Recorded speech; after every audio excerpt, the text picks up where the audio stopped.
streaming, okay. Well, no, we're not live. We was 2 minute delay, but we're streaming. Yeah, we're streaming. That's what I mean. Right. So, yeah. Put that there. Right. There's anything the way that's been doing is Raining gets first pick first game, then switch. Yes. Wait, they're best of threes. I just played the first series as a best of 2. I hope they weren't expecting me to host a third game. Right, okay. Maybe it's best of 3. Oh, is it a best of 3? Well, this guy's saying it, but I don't think it is. We can do a best of 3. But no, look let's have a look what the admin said. Oh, you mean you didn't think the first game... Was it like 1-1 then? No, it wasn't, to be fair. Oh, It'd be funny if it was. I was like, yeah, best of 2 over. And they're like, where's the decider? No. Wait. Is it best of 2? Oh, it doesn't actually say. It doesn't. Oh, it's best of 3 then. It might be. If one of the players is saying it's best, I think I've casted League of Legends before, and I think it is best of 3. Okay. I'm pretty confident it is. So, if he's saying it's best of 3, I would definitely agree. So Radiant gets first pick. Yep.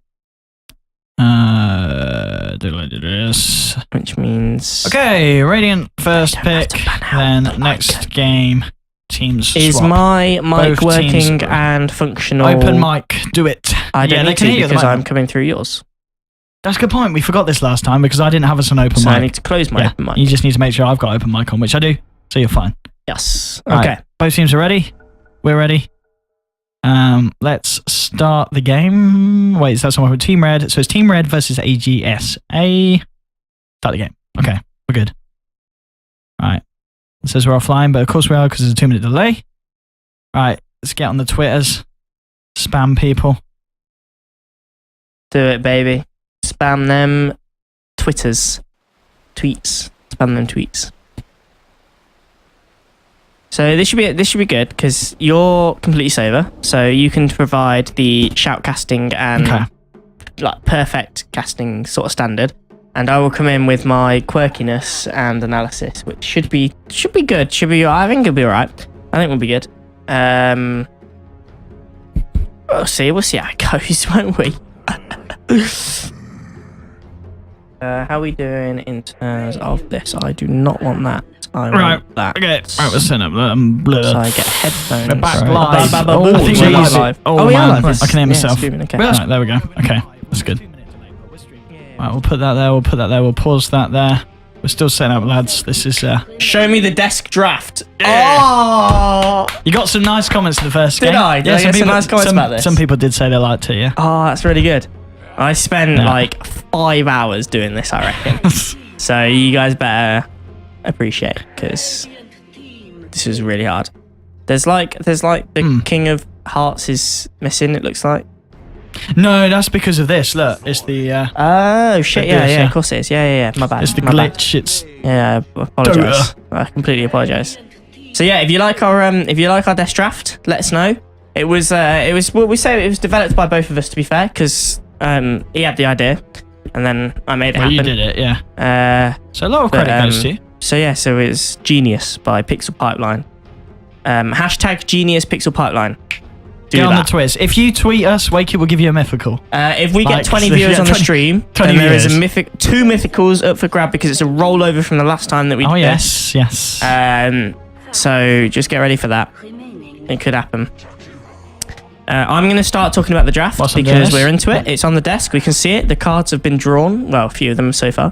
While Owen keeps on doing the stuff behind the scenes that is very, very important. Yep. So we're going to see Doom and Razor actually banned out by the Awesome Red team. And then the Angry Army, they're going to ban out the Lycan and Brewmaster.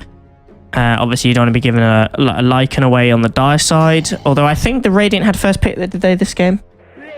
It was the Radiant with first pick. It was the Radiant with first pick. So maybe they could have just left the Lycan in there and first picked themselves. But they're going to ban out the Brewmaster.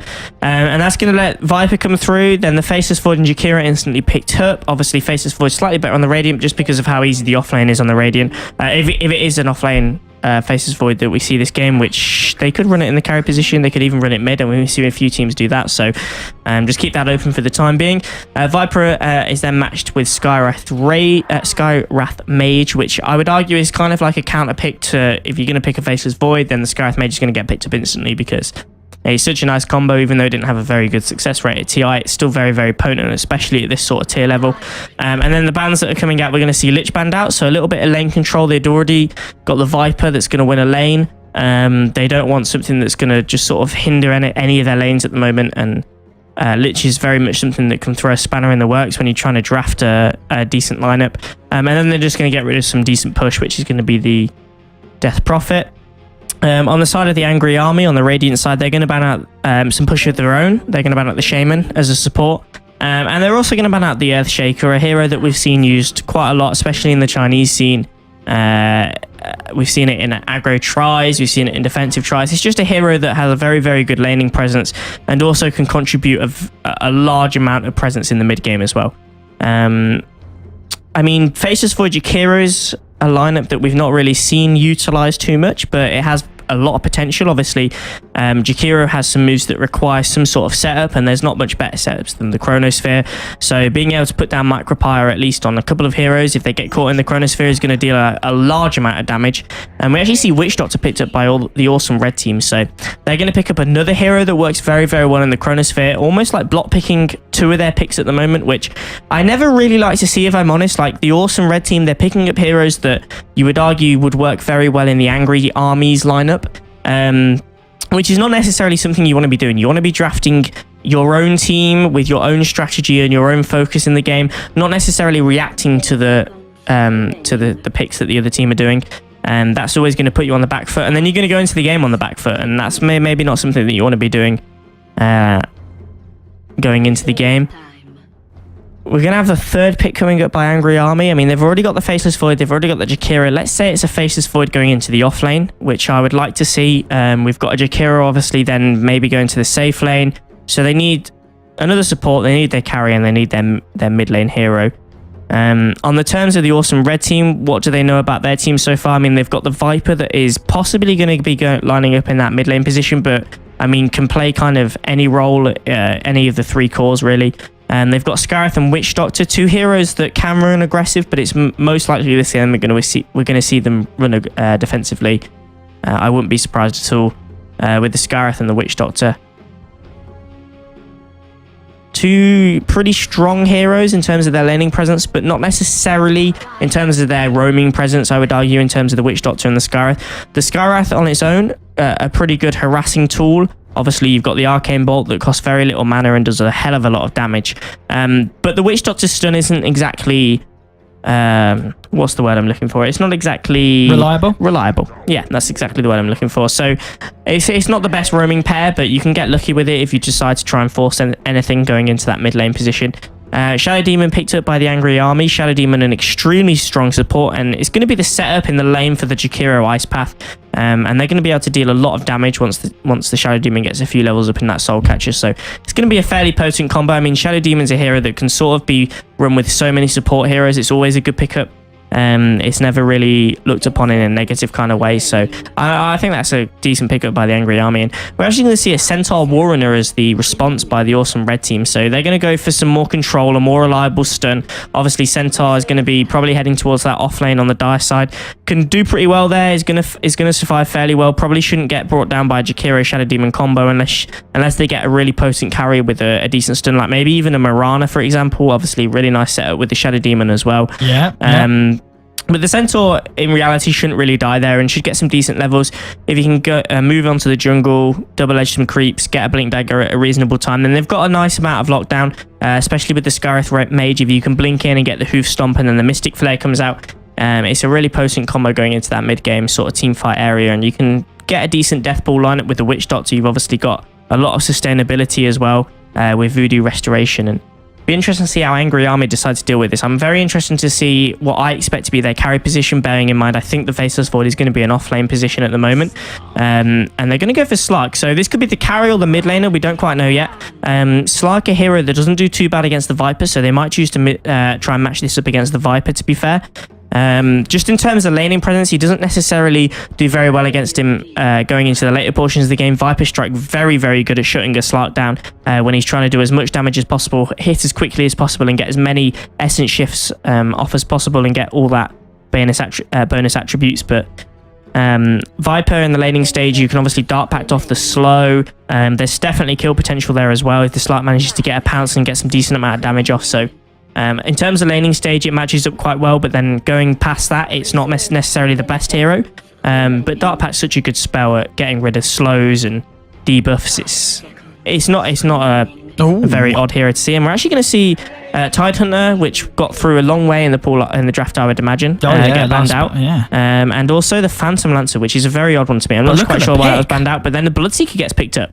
A hero that we don't see a lot at all, that's going to get picked up and counters the Slark, of course. Very, very interesting. Yeah, it counters the Slark completely, because obviously you can see exactly where he is. But gets no Shadow Dance, because you've got vision. Because you can see him, that ult's not going to heal him up every time he goes below 50%. So it's a pretty direct counter. But obviously, Bloodseeker, one of those heroes that's really good at pub level. But is he good at this level of play? I mean, the problem you've got is like when you play against an unorganized team in a pub game, then the Bloodseeker is very, very strong because it can roam around the map and it can take advantage of a lack of communication. But when you start playing him in a team-orientated game, especially when I really don't like the way the awesome red team have very much reacted to the picks the Angry Army have got. I mean, they pick up the Scarif Mage and the Witch Doctor, which are two supports that are very, very good in their own right. Not necessarily that good combo together. We'll see how they made that work and whether they've got some very, very good players playing them. But it's very much sort of counter picks to the Faceless Void because you don't want to give a Faceless Void a Scarif Mage and a Witch Doctor as supports because once that Chrono comes up, it becomes such a good setup for both of their ultimates that you can seriously lose a team fight and then you can lose a Rax off the back of that. Yes. Which is really, really crucial, especially when you get into the later portions of the game. And then they've obviously gone for the Slark, which is very much a reaction to the Bloodseeker comes out straight away. Which again, like you said, is a direct counter, but I very much think it's the awesome red team reacting to what the army are doing, and we'll be able to see if they make it work. But at the moment, it's very much in the initiative of AJSA, whether Team Red can make the laning stage work and then carry that on into a mid-game advantage. We'll have to wait and see, but it's definitely AJSA that have got a strategy here. They've got something they want to try and make work, and we'll be able to see if they do this. And while the game is paused, I am actually going to go to the toilet. So if you take over, I'll introduce the teams. And introduce both of the teams, and then I should be back in time to start casting the game with you. Right, okay, we've got to pause anyway, so you should be fine, Wakey. But yes, we're here. This is the Dota Legends game.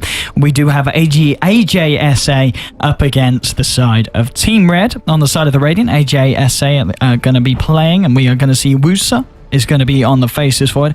At the moment, I can imagine it's probably going to be the off-lane Void. We'll probably see the Slark be the carry with being played by Progi. He's going to be with Thorns on the support Jakiro and Charlie on the support Shadow Demon. Mid, we can be pretty sure that it's going to be the TA, which is going to be played by Hard. On the side of Team Red, though, we're going to see Kimura, Dota, Sucks on the off-lane Centaur.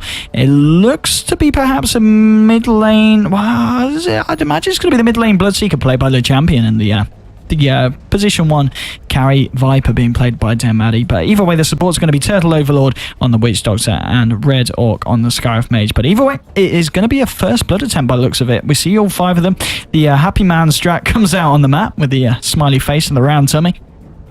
And yeah, so it is going to be the Slark in the farming position. They are going to do it as an aggressive tri-lane on the side of AJSA, and it's going to be the solo safe lane Void, so putting him in a little bit of a safer position than if they did opt to put him on that off lane. And we're going to see a 5-man smoke now come out from the side of Team Red. They are heading straight towards the bottom lane, but Void, he's hugging that tier 2, and it is just the Void on his own, so there's not going to be any support movement looking for warding up or anything else like that, so they're not going to be able to catch anything out. They do get a ward themselves down nicely in the jungle. Red Orc's little spies.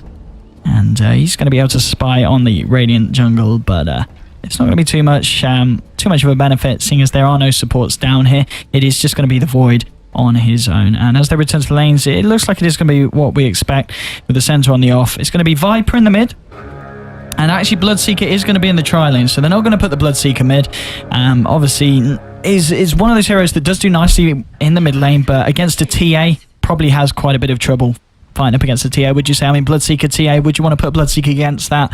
Or would you more than happily put the... Well, I guess the Viper's just so good against the TA, isn't he? The Viper's very, very good against the TA. You definitely want that matchup. And I don't think you really want to lane a Bloodseeker against Tia. Tia would absolutely wreck that lane. And I actually thought for a minute they might be doing dual lanes with the Skywrath hovering around top. They've placed a very, very aggressive observer ward as well, which actually isn't going to block this small camp. It's just going to have vision of it. Yeah. So for a minute, I thought they might run this sort of dual lane setup. In fact, they might still do that. Skywrath actually heading now to the bottom lane. And this is definitely what I thought. As soon as they place that ward down, if you were going to block the camp, that would make sense if you were going to have a solo laner there. But the fact that they've just got vision of it means that if the pulls happen, which they kind of do want to happen, they're just going to contest it and take the pulls over. Having said that, unfortunately for them, they've got a solo safe lane void down here, and they've gone for the aggressive try on the side of AGSA. So they've not quite got what they wanted in terms of that wall positioning, but it'd be interesting to see how they manage to zone the Void out. I think it's a very, very crucial matchup. Void, one of the best heroes in the game at the moment. In fact, they're going to go on him straight away.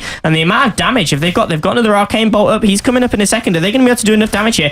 Woosa getting very, very low. He's sitting 20 HP. Can he go down? No, he's going to be able to eat away through the trees and get out. There isn't another Arcane Bolt. He can't quite get him ranged, can't quite get the vision to be able to throw that one out. And Void is actually going to survive down here. And he actually went for a horrible skill build, in my opinion. I mean, he might decide that he might have thought that he was going to get an easy lay down here solo against the Centaur, but he actually went for the first point in time lock, which is absolutely hideous if you're going to be outnumbered in a lane. You definitely want to go for time walk and then get a level in backtrack just to avoid the harass and be able to actually contest in the lane. And at the moment, they realize this, and they realize that he hasn't got the points in time walk. They realize he hasn't got the points in backtrack, and they're just going to be able to harass him out the lane. And Skywrath's doing exactly that. This is going to be a horrible lane down here for the first few minutes for this Faceless Void. Yeah, absolutely. He's going to have a terrible time.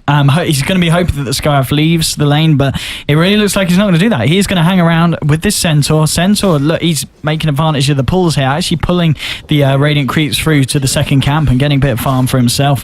But this is going to be essentially a very easy lane for Team Red. Mid lane as well, we've got the TF up against the Viper. Viper already leading the last hits on the board, and I can only expect that to keep going the way of the Viper unless this TA starts playing amazingly, because the Viper should be having an easy time. Top lane, the Witch Doctor, they're actually letting him get some solo levels against this tri lane, and Bloodseeker's actually doing a little bit of jungling.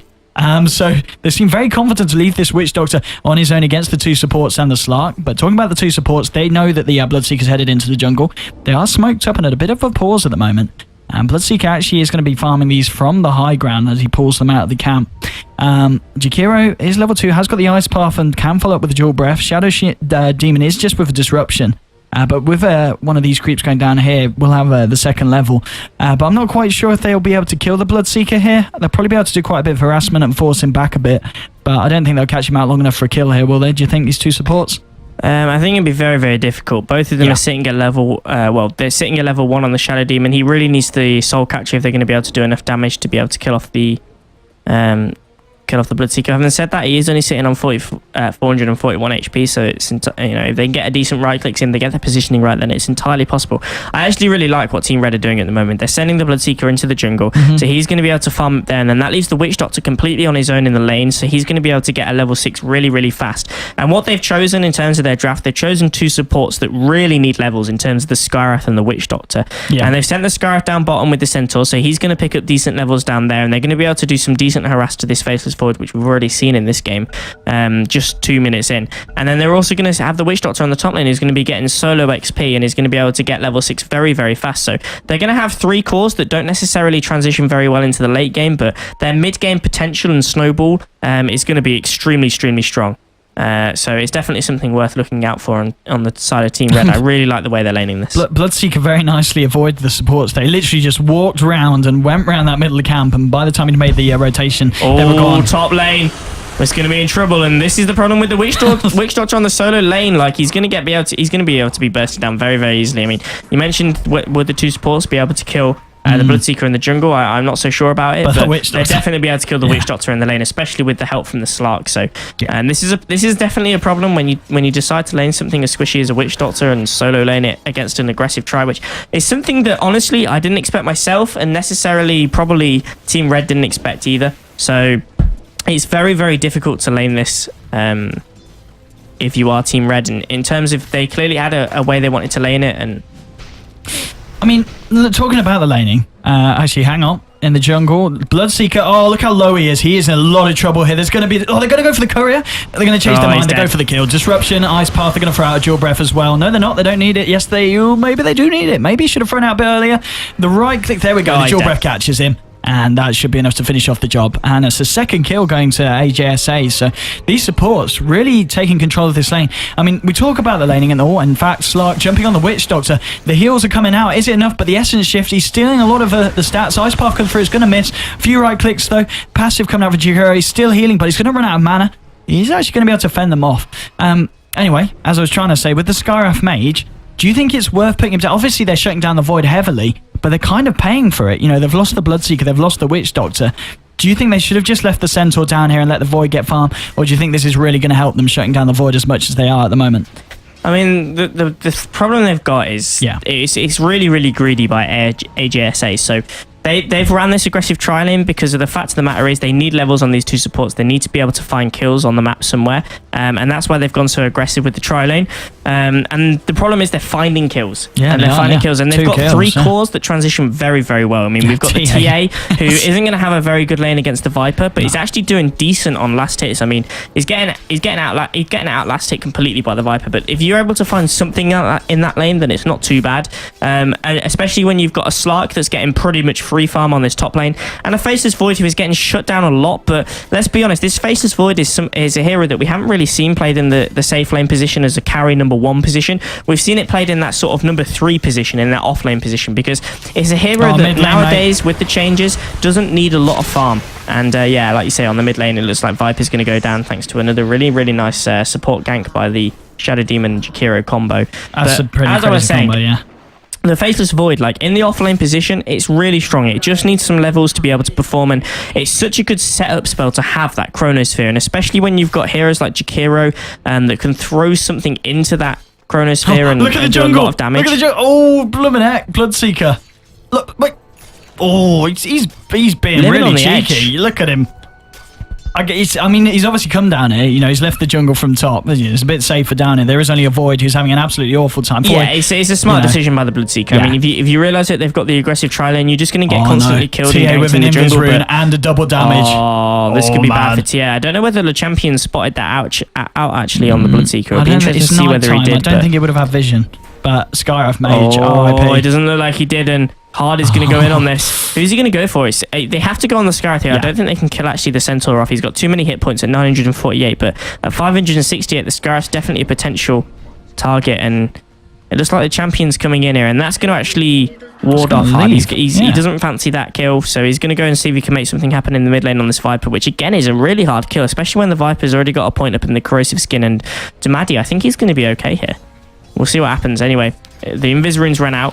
Can he go aggressive? He's going to get the Meld Strike off. He's going to get the Trap off. Can he go aggressive here? He might be able to do this. He's got the ability to do this. Oh, the actual slow, the Viper Strike coming out from the Viper, and this might actually cost Hard's life. He's going to lose a lot of damage. He pops the DD rune, but maybe, did he have that before? He should have popped that a little bit sooner, maybe. And he did pop it straight away. So that's why he was doing so much damage. But I mean, Viper, Damadi, he's going to be able to walk back to base. He didn't die, but he does have to walk back to base, so he's going to lose out on a lot of levels. It looks like he's going for an early mech.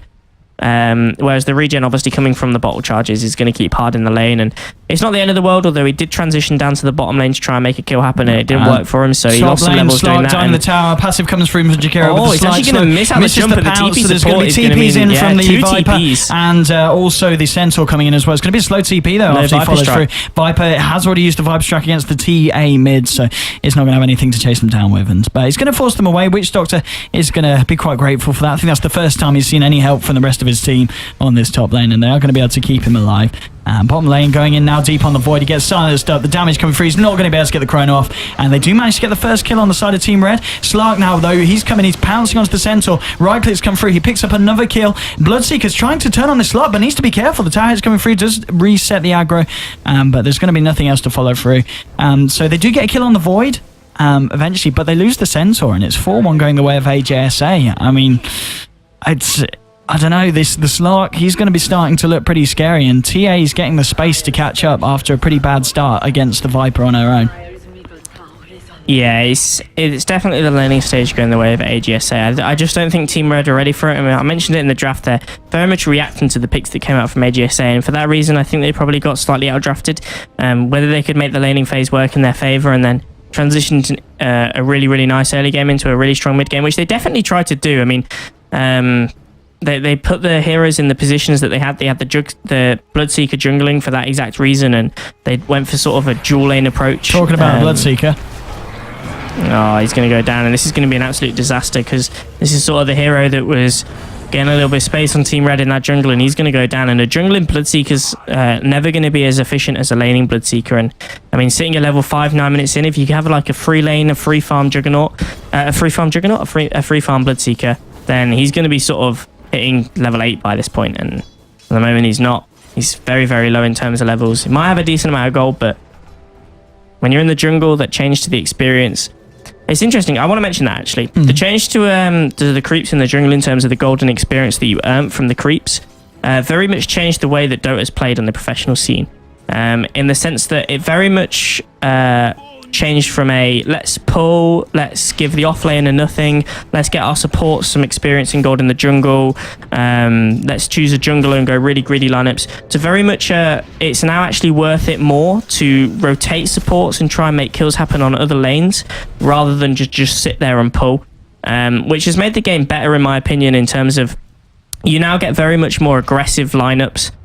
You get a lot more rotations in the game. The mid lane is pressured a lot more, which makes it difficult, especially for skilled players. It makes them, the sort of really good players stand out from the rest. And I think it was just a really, really good change by AskFrog overall. And then obviously the supports, they don't do too much if those ganks fail. It doesn't become then a game that's situated all on, whether the ganks win or fail. Because if you obviously make a gank as a support and then it doesn't work out, you lose a hell of a lot from what you could be getting in the lane or making pulls. But the fact that they AskFrog then increased the amount of gold you got per second makes a huge difference. There's going to be a conclusive shot in a blink. And this is Shakira's going to go down. Yeah, and it's they're finding the kills, Team Red. They still are in the shadow of AJS, who's sitting on the 6-3. We saw Void managed to use his mid lane Viper. Can he TP away? Oh, he's so close. One more right click coming out there from the TA probably would have been enough damage with the refraction up to be able to pick off the kill with the slot there as well. Decent amount of essence stolen for only 1 point in essence shift, and Viper's very, very lucky to survive, and Bloodseeker goes top. He tries to find some farm of his own. I mean, he's sitting very, very poorly at the moment. I mean, we're 11 minutes into the game. He's only got the treads up. So I mean, you look at the Faceless Void. I mean, he's got the Poor Man's Shield. He's got the Boots of Speed. Already got a Morbid Mask up and running. So he's able to find farm if there's no lane to farm. If it's too dangerous for him, he can just pop into the jungle, find some farm that way. And it's going to be the Mask of Madness up and soon. In fact, there's going to be some aggression on the top lane. The champion, he might be in trouble. He throws the Rupture out onto the Void. So the Void's going to stand there and he's going to have to tank the tower. He might be in trouble, actually. Manages to change the aggro to the TA. Has the TA got enough damage? The champion, he tries to TP out, similar to his teammate Damadi, but he's going to go down. And now the support comes in. But we're going to see another TA trap. It's going to be slowing them down. The Mystic Flare gets thrown out onto Charlie, but he's going to be absolutely fine. He's not going to go down, and it's actually going to be Kimura Dota taking it down on the Centaur. But now the Witch Doctor ultimate doing so much work, but he's going to fall. But he does manage to pick off the Shadow Demon. Sort of a fairly even trade in that sense. But the TA picks up another kill, so it's now 3 kills going to her. And like you mentioned earlier, she had a pretty rough start to the game, but she's very much becoming an integral part of AGSA's mid-game potential. Indeed, and Viper, after that fight, coming in, a little invisary, looking for a pick-off. I don't think he can take on the TA, though, 1v1. He's got 2 levels deficiency against her. Viper is going for that mech. It's going to be relatively quick. I don't know, 13-minute mech pretty much. Only needs a couple more 100 gold for the recipe. Is that all right for a mid-Viper? Yeah, I mean, he's got decent last hits, especially in a lane against a TA that is a lane that a TA would expect to dominate. Whenever you pick a TA, it's to dominate a lane, but you're not going to out-dominate a Viper, and Viper's got 53 last hits, sitting at the top of the last hits board. 13 minutes into the game. The mech's not the worst choice in the world. Bear in mind, just stop off for the Ring of Aquila as well, so... Yes. It's not like he's rushed the mech. No. This Witch Doctor is actually sitting at level 9, so I mean, we mentioned how effective putting the Witch Doctor in that sort of solo safe lane position would be, and I mean, managed to get a hell of a lot of levels for level 9. That is actually ridiculous. I want to have a quick look at the hero levels, and I mean, we look at the Skywrath and the Witch Doctor. They're sitting at level 7 and 9, and then the supports for the other are sitting at 7 and 8. So it's sort of a 1 level difference they've managed to get at that safe lane. But I think on a hero like a Witch Doctor, it's very, very important that you manage to achieve that. Bottom lane, Jakiro trying to TP out of this. Oh, TP out of a Mystic Flare. Good luck with that. Jesus. Wrecked. They do get a kill in return, though, on the Viper. Void actually going in did use the Chrono. So a kill for a kill. They take down the Viper, they lose Jakiro. So AGSA coming out on top of that trade, I would argue. Shutting down the Viper, especially when he was... Oh, no, he had got the mech. So it wasn't like he was just short of purchasing the recipe, because that could have hurt him a little bit more. But he has got the mech finished now. They might lose... in fact, looks like they will lose the tier 1 here. They do have a fortification, but I don't think Team Red are in a position to get back and save that. Oh, and Slark gets the extra tower gold there. And Slark looks... He's going to be building the Shadow Blade. So he's going to have that extra level of initiation. Still, obviously, he's building a Shadow Blade up against the Bloodseeker. So whilst it is going to help him initiating these fights, it's still not going to help him when he's low and he's trying to get away. Now we see Team Red trying to push mid, but the rest of the Shadow Blade's a funny item build, I think. I'm not sure you would do that when you're playing up against a Bloodseeker, but hey, he's gone for it, and he's going to try and initiate here by the looks of it. Actually going to use the Centaur ultimate to try and initiate here. The Mystic Flare goes down. They're trying to go in on hard, but they're not going to be able to find it, but they might be able to find Pro-G on the Slark. He's getting pretty low, but he has got the ultimate. He's going to be able to pop this out. Meanwhile, the Witch Doctor ultimate, the Death Ward, is doing so much work. He's actually going to be able to bring off the Templar Assassin. The Scarab Mage doing the damage for that one.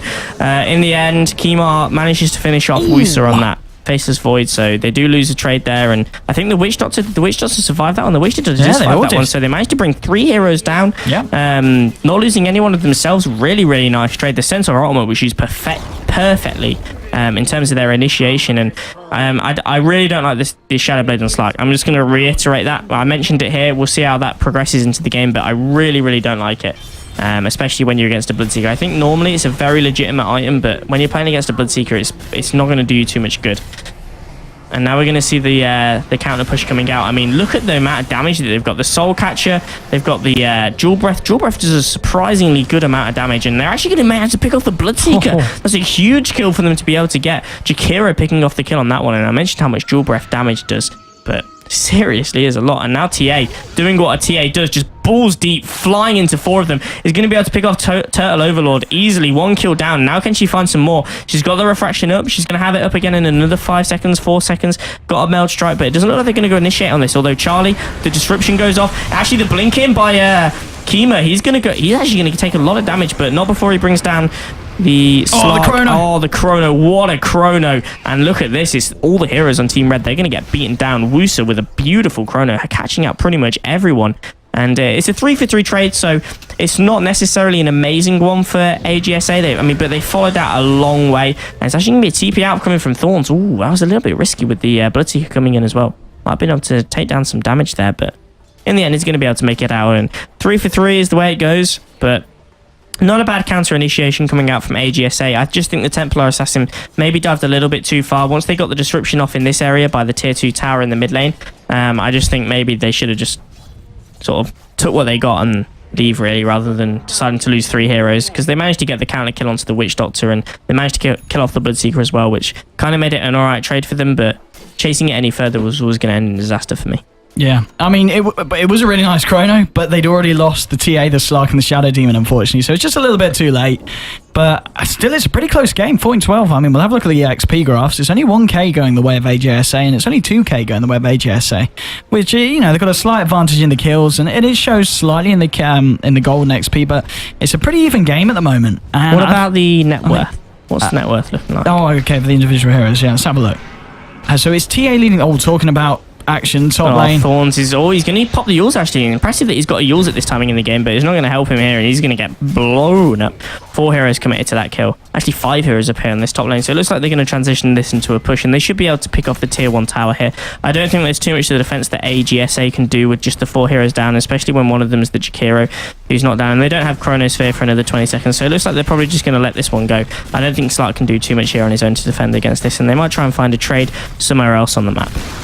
Looks like Void's trying to push in the mid lane as much as possible, but there goes that tier 1 tower. And yeah, I mean, 18 minutes in, it's getting to the mid game. Void obviously had an awful start, but he's slowly catching up. Has got that Mask of Madness, and he's going for the Maelstrom. He's actually going to force 2 TPs mid. He's going to just time walk out and TP back. But as we get to the later stages of the game, I mean, surely you've got to favour AGSA with that, with that 3 core lineup with the Slark, the TA, and the Void. I mean, what's it going to be up against? A Viper, who does begin to fall off as we get to the late game. Bloodseeker, who, again, I mean, he had a okay start, I guess, but he's only got drums and treads, nothing amazing. And then your other real core really is the Centaur, and at the end of the day, it's really going to probably be the Witch Doctor dishing out more damage as we see him go for the Aghanim Scepter next, which I guess, I don't know. I just don't see it. The Aghanim Scepter is a necessity for the Witch Doctor. Yeah, he needs it. He needs it, and I think it's crucial for their survival in this game as well. Because to be honest, that the problem they've got is even the way they've drafted as well. They're very much focused on AGSA making a mistake, and the mistake is that Void Wusa catches a load of his teammates in the chrono, and then they manage to be able to put the Death Ward down and kill a load of them. But in the end, Wusa's just going to be able to pick off the Skyrath Mage. He is actually going to get caught out here by the Rupture, but I don't think it's going to matter at all. I don't think they can really initiate on this. There's going to be a defensive disruption coming out from Shadow Demon. The champion, he's trying to find Thorns. Thorns might go down again here. He's going to be the one that's going to fall, but Slark's coming in. He's doing a lot of damage. The champion, he's trying to run away. He's on very, very low health, but he's going to be able to make it. Turtle Overlord popping down the Death Ward just to keep the rest of AGSA at bay, and it's going to be actually a 2-for-1 trade. So really nice reinitiation by Team Red. They're going to be able to find themselves 2 kills, even though a lot of their heroes are low. And this is the thing, it's going to have to be this Witch Doctor. It's going to have to be this Witch Doctor putting down the Death Ward into a chrono that has a lot of AGSA's team in, finding kills that way, and then transitioning that into a push. I think that's going to be the best way they're going to be able to find an opening the later this game goes on, because, like you say, the tri-core of AGSA is very, very much stronger than what Team Red have to offer at this stage. And I think we just saw it there. I mean... That was the Witch Doctor ult, and that was still without Aghanims, without those extra bounces. Yeah. So if he's able to get it off that much, and I guess that's the thing he is. I mean, the TA and the Slark obviously have nothing to stop the ult. Void has the Chronosphere and the bashes, but chances are this Witch Doctor is going to be playing in a manner where he's trying his best to keep at the back so he doesn't get caught himself in the Chronosphere. I guess Jakira has a nice way of cancelling it with that long range of the Ice Path. And Shadow Demon has a disruption, but Shadow Demon probably won't be looking to use the disruption on the Witch Doctor. Mid lane, a bit of a fight coming out. Slark's turning it around. He just managed to get the kill on the Centaur Warrunner, purges off the slow and the damage over time, and is able to back out away from the Viper. But they do find a kill mid. It's 16-15. Again, this game just so even at the moment.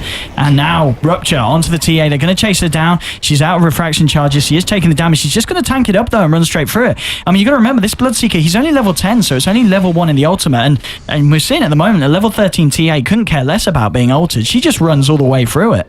Yeah, the level 1 ultimate is actually so poor. Just so little damage, and TA just seeing it there. I mean, pops the refraction. That takes some of the damage away, and you just be able to run away completely from the fight. What a chrono hitting on 2 heroes. Damadi, the champion, is going to get blown up right at the start. He's at level 10. He couldn't really afford to die there. Damadi's going to be able to brought down as well. Does manage to throw the ultimate down onto the Jakira, but he's just going to throw a Yule Scepter up into the air, and Tom's going to be able to survive throughout that. And they managed to pick off 3 heroes in that as well. Skyrath taken out by the Slark as well. So 3 heroes down for the side of Team Red, and this is going to transition very, very nicely into a push for AGSA, and they're going to be able to take the mid-tier 2 from this one, I would imagine. Yeah, and this isn't going to be an issue for them at all. Hammering straight down on it. 19-15. That was probably one of the biggest, most obvious advantage of a team fight we saw go there. As you said, turning that team fight win into a strong push, and now they're going to go for top tower. There's going to be a TPM from Bloodseeker, but this is, again, he's pretty underfarmed, and he is on his own. They obviously can't see at the moment the creep's back, so they don't know it's the Bloodseeker on his own, but if they see him there, I wouldn't be surprised if they go for it. I mean, if you look at the net worth, they're starting to get rich on the side of AGSA. Aghanims is now picked up on Witch Doctor, but just look at the money on TA. She's got 3.7k gold. I mean, she's got a Yasha jumps and phase boots, so she's already as fast as she needs to be. Looks like she's just being a little bit undecisive in what she wants to go for next. I mean, what would you expect to see on this TA next? I mean, does she need a BKB, would you suggest? I mean, keeping it your gold is not like the worst thing in the world, and then you can just spend the unreliable gold like before you're about to die. But I think probably she's gonna, I would imagine maybe even a BKB. She does get it. She does get it. So yeah, we're gonna see the BKB come straight out. It's gonna be purchased instantly. So Skyrath and Centaur pretty much useless now against the TA. Yeah, I mean, they don't have too much. I mean, the Witch Doctor ult is pretty much the only sort of physical ultimate that they've got that goes through it. Viper Strike. They've got the Viper Strike that goes through BKB as well. So, I mean, the Viper Strike's always going to be very, very relevant against both the Void and the TA going into the late game, and Slark as well. We can't imagine that. Can you Death Pact off the Viper Strike? I believe you I can. don't know. I don't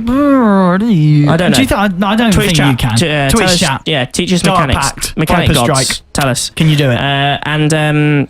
But I mean, it's going to be very, very effective against those 3 heroes, nevertheless. And it'll be just really interesting to see whether that Witch Doctor ult is going to be enough physical damage they've got in these team fights. And it's not like they have exactly any kind of setup for it. I mean, if they manage to get a decent Centaur stomp onto 3 heroes, they're very much relying on the Centaur and also the Faceless Void to do a shitty chrono. So as long as the Faceless Void doesn't do a shitty chrono in this game, then the Witch Doctor ult's never going to be used to its full effectiveness. And that's something that's very, very interesting to see coming out from Team Red. Just in the Witch Doctor pick as a whole, it's very much just to stop AGSA from having it, and I don't think they can make it work in their lineup, but we'll see what happens. It's going to be a 5-man sort of rotation coming out now from Team Red. They're going to sort of head to this bottom lane. They might be able to pick off the Shadow Demon and the TA here. The TA is going to be very, very hard to kill at this stage with the drums finished. The BKB, you've got the refraction charges. She's even got a regen rune bottled up as well. And it looks like they're just going to leave the lane. I think they realise that there's heroes around. Yeah, they've got a ward here on this top map, so it's going to be able to see that this Centaur is actually jungling. What else have they got? True Overlord, Turtle Overlord. He's actually looking just into the Roshan pit, and he might get picked off here. He's left the rest of his team. He's going to go down here. What's he got to be able to provide? He's just using the heal, and they're actually going to use the Mystic Flare. But in comes the Chrono. It manages to catch on 3 heroes. It just manages to kick Chimera on the right at the edge of it. And Wusa, he's just cleaning up now. He's got that Maelstrom finished. He's going to town. He's already managed to pick off a double kill. Can they pick off the champion as well? Oh, Charlie, he's going to go down actually onto the Shadow Demon. The champion actually not picking that one up. It's Damadi on the Viper, but he's in trouble now. Can they pick off the Void? It's a decent trade. It's already 3 for 3. And now can they find anyone else? Hard. He's going hard on this Templar Assassin. Get it? Nice little pun there. And he's still got the regen rune as well if he wants to keep going. The Meld Strike, not just enough to be able to pick off Damadi. And actually Scarith Mage as well. He's going to just be able to escape scot-free. I'm surprised he didn't dive deeper on that, to be honest. And maybe now he looks at his skill build and thinks, oh, I wish I had a blink dagger. Oh, here we go. No, he's going to dive deeper. Talking about he's going to go. Is he going to go? I don't think he can pick the Scarif Mage off at this point. I think the Scarif Mage is full health, has too much HP. If it was the Viper, then definitely. The Viper was so low in that fight. But meanwhile, Jakira's just pushing out this top lane, has managed to do a decent amount of damage onto this tier 3 tower, or over half the health of it. You have to remember, Jesus. So much damage that you get actually from liquid fire. Yeah, the split push of Jakiro is something that they really didn't expect. Yeah, and the tier 3 going down. I mean, you're talking about a shitty chrono. It was a good chrono. They got the kills. But the fact that it did clip this Slark, he popped his BKB, he wanted to go home, and Void just caught him, and he went down straight away to the burst damage from Rupture from Bloodseeker. Unfortunately, going straight through the BKB, that initial burst. So he was going to be a little bit annoyed at that Void. Because if Void had just done the chrono, it was a nice chrono. I think it was. It was honestly like the best chrono you could have done if you wanted to catch all 3 heroes out. It's just unfortunate he managed to catch the Slark out, and he got a double kill off the back of it. It's just unfortunate that the Slark went down, and then they went in and they lost the Shadow Demon, and then the Faceless Void stuck around and they lost him as well. It's again just a slight bit of overextension coming in from AGSA, and just taking what they can when it's available is probably something that they should start thinking about doing, because they don't need to they can take even trades at this stage. I mean, they still in their mind have the late game. They're winning on kills. They've got the gold and the experience advantage. So as far as they're concerned, they're winning this game. But if they just played a little bit safer, they don't need to take massive risks. That's something that Team Red need to do if they want to win this game, because they very much have a time limit on their lineup at this stage now, I would imagine. They're not going to be dealing out too much DPS going into the late game unless they get an unbelievable Witch Doctor ultimate. They get everything perfect, then they're just not going to be able to do it. They have great single target lockdown, but their team fight is actually lacking a little bit. The Witch Doctor is very much relied upon with the Centaur as well, getting a decent stomp, and we can see that they're 5-manning up. They don't want to get picked off by AGSA. They don't want to extend that lead. They can't afford to lose heroes, and unfortunately they can't win these fights. Everything they manage to turn around. They're still only getting even trades. And now we see the smoke. So it's a 4-man smoke actually coming out from Team Red. They're going to go and try and head to find this Jakiro actually on this top lane. So, oh no, they're actually going to run into the secret shop ancient area of the Radiant side. And there's a double damage popped by the Viper as well. So there's 5 heroes heading down here. I don't know whether they're going to be able to find anyone though. Look at the positioning on the side of AGSA. The Faceless Void is the closest one to them. He's sitting in the jungle. It looks like it's actually been spotted out. The Viper's been spotted out on the mid lane. The smoke obviously hasn't just as yet. Oh, here we go. It looks like, is Void going to be in trouble here? He's going to be fine. He's just going to walk away. Yeah, scot-free. Yeah. And got unlucky there. The Centaur was like, right, we saw him go that way. And if he was just a few seconds earlier, it would have been right with that prediction. But they don't get the Void. But looks like they will be able to pressure this tower, and they'll probably get it. I mean, Void has got Chrono. Yeah, but they're losing the tier 2 on that top lane. And the Jakiro is pushing it in the bottom lane. The Jakiro is pushing in on the top lane.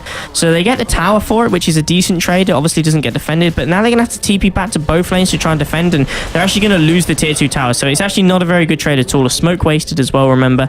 We're going to see the Bloodseeker TP back, Damadi on this Viper TP back as well, and Turtle Overlord. They're forcing out all the TPs. Top lane. Going for a solo kill. Jakiro, can he do it? He might be able to do this. This would be a really nice kill to get, but I think the burst damage coming out from the Skywrath Mage is not to be underestimated, and that's something that Thomas needs to not do here, although he does have the Yule Scepter, which has already been used. Oh, now he might be in trouble. We're actually going to see the aggression coming out. Orc, is he going to do it? Can he find it? They've got the Arcane. They're going to use it. They're going to use the Rupture, and with the really nice combos, actually. I didn't even register that. They've got the Rupture and then obviously the Mystic Flare as well. It's so much single target lockdown, and they're able to find off they're able to pick off solo heroes really, really easily like that Jakiro. That's just completely out of position from his team, but split pushing Jakiro is like, it's real. It's completely real. And yeah, they're slowly chipping away. One more push, and that tier 3 will be straight down. But 2219, if we do have a look at the XP and gold graph, it's 10k XP. It's coming up to 10k. It's slightly curving round, obviously, with that pick-off on the Jakiro, and the fact that AJSA haven't really been able to find any huge pick-offs after they did that little, a massive, like, kind of dodging of ganks. They've not been able to make too much happen over the last few minutes, but still, they've got a pretty confident lead. And still their cores are getting pretty darn farmed. You look at the Void, he's got a Maelstrom, and he's got a BKB now finished up, and now Desolator on the TA on top of the BKB. Slark, BKB, of course, as we saw in the last fight, the Shadow Blade.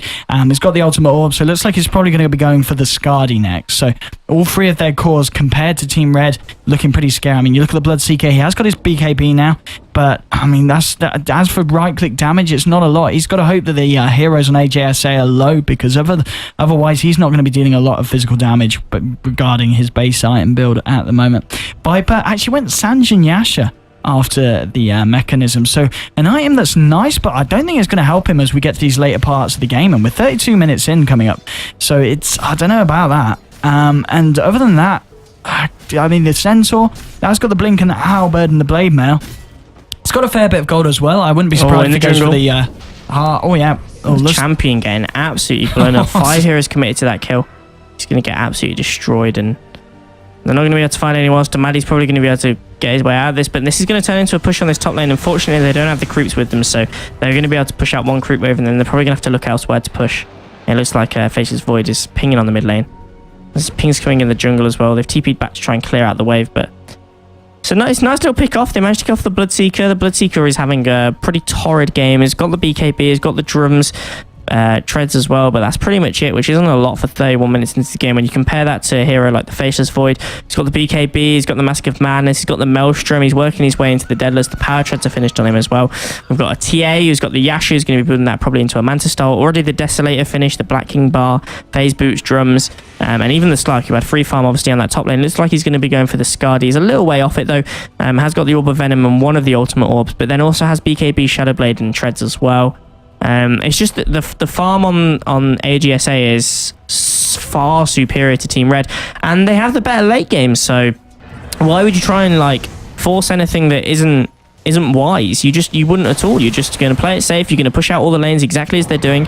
If you need to fight ball, it's going to be a stop. It's going to catch out on 2. The Slark and the Wooster on that Faceless Void is going to get caught out, but the defensive disruption is going to keep them alive for a while. It's actually the Olmo coming out from the Witch Doctor is doing a hell of a lot of damage. The Faceless Void Chrono is down, but Witch Doctor is picking up a double kill. He's just doing so much work. It's a triple kill. We talked about how precious this Olmo might be, and it's proven to be so. They've already cleaned up 3 heroes. They're going to be able to clean up 4 heroes. Witch Doctor making the plays on Team Red, and what an initiation. I mean, they initiated with the Centaur. It wasn't the best initiation. Only caught 2 heroes out with the Hoof Stomp, but then no, they just it was AGSA. They wanted to force the fight, which they didn't have to do. They could have disengaged, and then once sort of the heroes were more spread out, maybe re-engaged them, but they re-engaged straight exactly when Team Red wanted them to do so, and they just got punished by a Witch Doctor with Axe, who picked up a triple kill.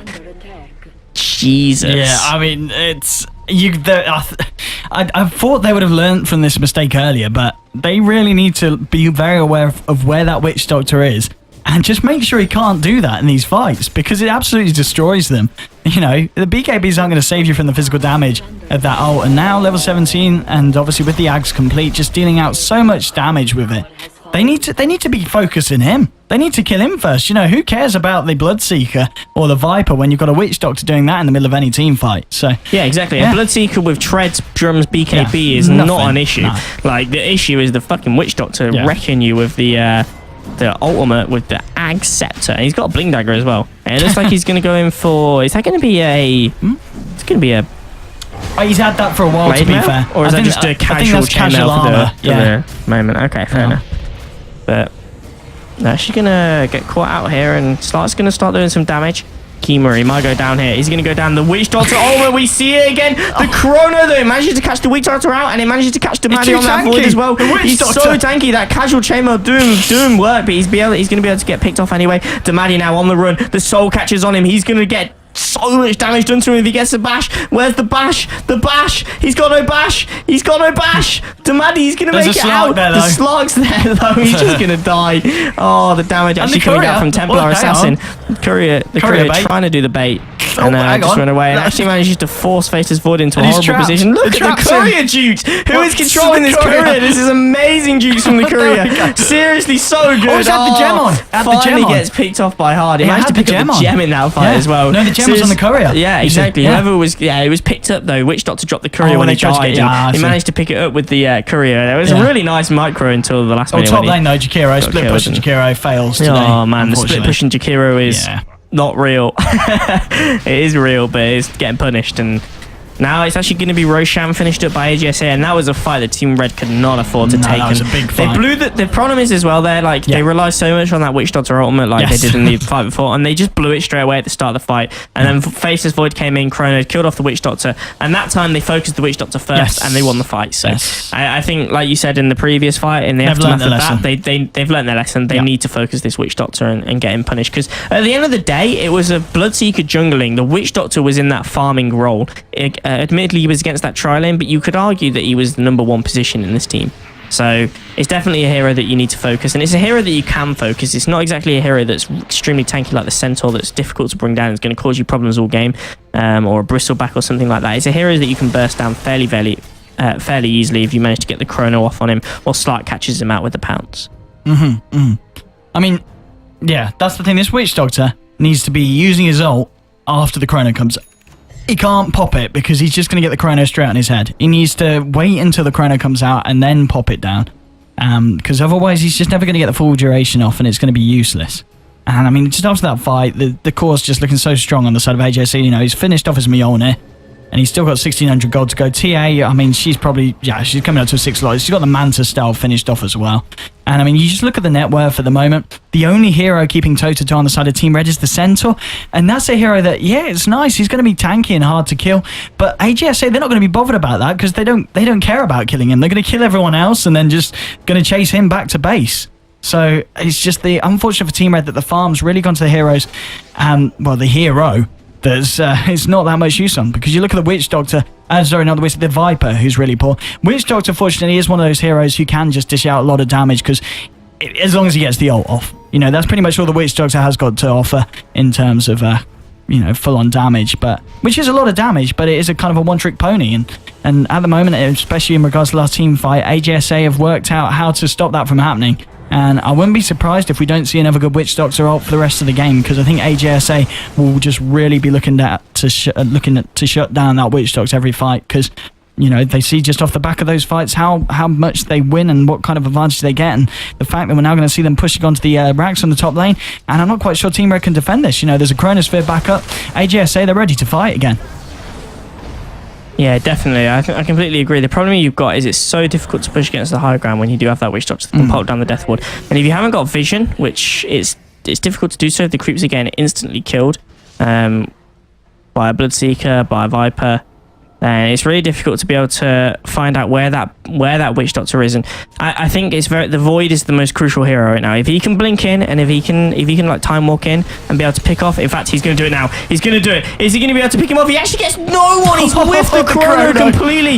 A very bad chrono coming out there from Wusa, but he's going to be able to find Orc in the jungle. Look at he's going to be able to pick him off, but here comes the Witch Doctor roll. He's doing so much work. And Scarif Match actually managed to pick down Wusa as well on that Faceless Void, so it's a 1-for-1 trade already. Jakiro goes down. He goes down to the Witch Doctor roll. I don't think it was the Witch Doctor that actually got the last hit onto that one, but now Slark comes in. He manages to pick off the Scarif Mage, and now he's going to work on Damadi. Damadi, he doesn't even like realise that it's happening. Templar Assassin picks him off. He's going to go down the Champion as well. Can't fight up against this Templar Assassin. Templar Assassin too much damage, and True Overlord, he hasn't got anything without the Death Ward. He's got nothing. He's only got the heal, and it's not going to help him against a Slark and a TA. The TA's got the Desolator as well, and this is going to force the buyback out probably from the Bloodseeker, because if it doesn't, they're probably going to lose the Rax here. In fact, well, probably, I say that. They're going to lose the Rax. So there's going to be one lane of Rax down. In fact, they probably don't even buy back for this. They're just going to lose the lane of Rax. If they try to go on the second lane, that's when you buy back, and it looks like that's exactly what Pro-G wants to do on that slug. He's going straight for that tier 3 tower in the mid lane, and this is a sensible decision. They need to take as much of their advantage as they can. Well, the Bloodseeker has got buybacks. Apart from Bloodseeker, but what's he going to do? He's the only one. What's he going to do? He's going to do nothing here. He's just going to die back is what he's going to do. And this is Megas. They're going to lose Megas from this. With the damage that they've got coming out from these two heroes and the Mantis style as well, they're going to lose this tier 3 tower on this they're going to use the Rax. They're going to lose the Rax as well. Yeah, this is it. They have got the Centaur coming in. It's actually just going to be the GG straight away, and we see how one fight can completely turn around the game. And the chrono didn't even matter. It was all about the Witch Doctor ultimate. It didn't do enough. They didn't have enough setup for it, like we mentioned. They were very much relying on the poor team fight coming out from the Void, catching some of his own heroes, which we saw in that fight on the bottom lane not too long ago, where he caught some of his heroes in the chrono, and they got absolutely punished for it with the Witch Doctor ultimate. If he doesn't do that, even if he whiffs it and doesn't hit any of the enemy team, then they've got nothing to set up with. If the Centaur can't find a stomp on 2 or 3 heroes, then they're not going to win the fight, and that's exactly what happened, unfortunately. And they go down, and it was just the pushing damage from those 3 cores that AGSA had that was too strong. Yeah, absolutely. Well, there we go, ladies and gentlemen. First game goes to the Angry Army. I think at the end of the day, it was the draft that did it, wasn't it? Yeah, I mentioned it. Like Team Red, for the start that they had and the draft they had, they actually did all right for the first 20 minutes. But yeah, they did good. They did good. But yeah, if you're reacting to what the other team's picking, then it's always never going to be bad playing reaction Dota, rather than sort of trying to implement your strategy yourself and playing to sort of a tempo. Tempo controllers are so important in Dota, and if you are reacting, then you're never going to be able to control the tempo of the game, and you're always going to be on the back foot for that reason, and that's exactly what happened in that game, and AGSA just punished them for it. Indeed. And anyway, ladies and gentlemen, thank you very much for tuning in. We have got another game on the way any second. In fact, the lobby is they're beginning to lobby up now. We've actually got Team Red. They're straight in. They're ready to try and turn around and get themselves a win back in the face of the Angry Army. But yeah, I hope you're enjoying the stream. I'm OD Pixel. I'm here with my co-caster Wakey Pixel. You can catch us, of course, at the Twitters, twitter.com/WakeyPixel, and he's... Can't remember the password for the lobby. I thought you were going to start as sponsored by... We've got new sponsors. I haven't told him yet. He's showing off his keyboard. Show off your keyboard. Show him keyboard. Look at this. It's nice. Look at this. Look at his keyboard. It's good, isn't it? It's a good keyboard. How much cost you? 100 quid. 100 quid. Yeah, it's quite nice though. Yeah, all money we made from casting. In fact, it was technically. We're professional casters. Made from casting. It did. It was made from casting. So can you put in the password for the lobby? I can't remember. Yeah, I can't remember what it is. Can you click on it? Yes, I can do that. That would be helpful if I clicked on the actual box where the password is. Right. Go. Have a look. Get it? Yeah. Okay. Right, you're in. Get in the slot. We've got a toilet pause, lads. Not for us, but for them. So don't go anywhere. If you could give us a tweet, if you tweet at us, we'll give you. How many people have we got watching right now? 25. Okay, so 25. There is 2 mythicals giving away at the end of this. Yeah, we said 22. I promised that if we got 20 viewers, I forgot about the giveaway. I promised if we got 20 viewers, which we have got, then there will be 2 mythicals given away to people that are watching at the end of the the third game. So how are we going to give them away? 3. Oh, if you're watching at the end, when we wrap up the stream. I'll choose someone. I'll message someone on the Twitch. Yes, we'll message someone on Twitch. And they can win 2 mythicals. 2 mythicals. It's going to be going to the same person. We're not going to split this up. There's going to be no like fairness about it, where 2 people get chosen. They each get a mythical. It's going to be nice, clean. Yes, the wall's actually quite clean. I mean, wait. What we can do is, let's do some. Oh no, this is going to be bullshit coming out. Pitmuckle aware! Pitmuckle beware right now! No, I was just going to do... Yeah, don't do that. That was horrible. Oh, you're going to zoom in on the wall. So there's a few cracks here. Look, we've got a few cracks. And we've got a crack to the wall. Crack here. Personally, I quite like this bit of the wall. Oh, this bit. I'm a big fan of this bit. Me and this bit have had some good times. I actually like the left side of me. I don't know if you can zoom in on this bit. But this bit... Oh, no, I'm going the wrong way. No. There we go. This bit... I can't... Oh, okay. Well, I'll try and move up. This bit's treated me quite well recently. That's a fucking wall. Very good wall. Actually, what else can we see? We go down a bit. Oh, no, we can't just go down anymore. I don't know what you were trying to look at. No, I was just trying to look at the rest of the wall. The wall is a bit bare. And we're still waiting for our sponsors to kick in. We've been in contact with Sony, Red Bull, Microsoft. Yes, all the big ones. All the big ones. Nothing yet, but we're hopeful. We are very hopeful, boys. By in contact, we mean we sent them a message. That's us having serious business talks with these big businesses. There is contact. I mean, we went to their offices. We had a conversation. We sat down. Bill Gates was there for the Microsoft one, for example. All the big people were there. Yes. Hey, look at that. We pitched our ideas. I don't know if that's a compliment or just a little better than an insult. They say we're better than KDL casters. I don't think that's hard. I mean, the KDL casters did their job, which they did. It's just unfortunate that they couldn't do the job because that's why they got them to do. Because there were no other English casters in Korea. Yeah, so, it's quite an expensive move. We'll start a Kickstarter to move us to Korea. Would you want to go to Korea? Kickstarter works. You guys pay us to go to Korea. They have like KFC in Korea, don't they? I've seen it on purchase videos. They have KFC in Korea. Yeah, that's what the K stands for. Yeah. Korea, that's what the K stands for. Korean fried chicken. That's what it's called. Not Kentucky. No, that's what the K in KDL stands for. Kentucky Dota League. Kentucky. Shots fired. Shots fired. 24 viewers. We've lost some. We've not lost too many. From I think it was as long as it's 20 at the end. 20 at the end. It's got to be 20 at the end. It's got to be 20 at the end. Look, people donating us mythicals. Giveaways. I think we'll have to say this stream is sponsored by MJW447. Donating a mythical. Oh, there we go. Rebecca Knight says, "Okay, I can take it." So there we go. There we go, ladies. Right, we're good to go. Actually, I'm just checking. Team Red was they were dire last time, weren't they? Yeah, so they have a swap round. So that's fine. And Radiant is starting. Okay. All right, boys. We should be ready to go again. Yes, Wall or Riot, says that Phage guy. You're bang on.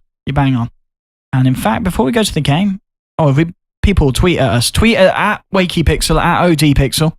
And that's actually how we could win the mythicals. If you tweet at us, you enter... Yeah, if you tweet okay. That gives you... Tweet at us.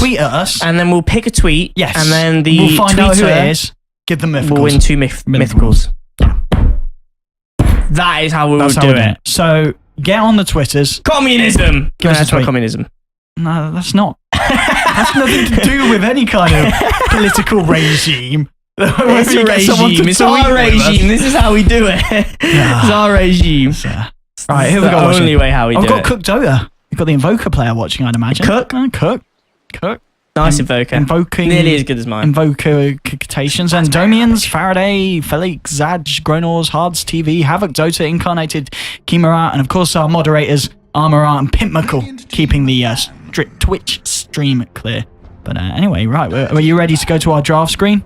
Are you ready for this? No, yeah, I think we should just have a little talk about the last game actually, and how the awesome red team can do better in this game before we go into the draft, because it's going to be similar bans, I imagine, like in the first game. Brew and all them Doom and who else?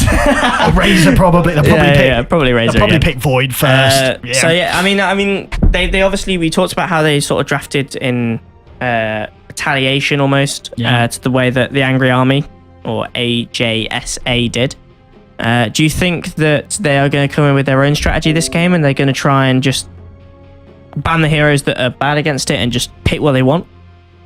Pick the heroes they're good at, pick the heroes they're comfortable with, or do you think they're going to do a similar sort of thing? Are you giving advice for Team Red? Oh, we've got some tweets. Yeah, I'm definitely giving advice here to the awesome Team Red. Yes. Okay, right. So are we ready to go to the draft screen now? We need to talk about this, don't we? So we didn't predict this, so we'll have a look. So to the draft screen. Wrong draft screen. Wrong draft screen. Wrong draft screen. Well, what the hell is that? Right, there we go. Did it first time. You didn't see anything.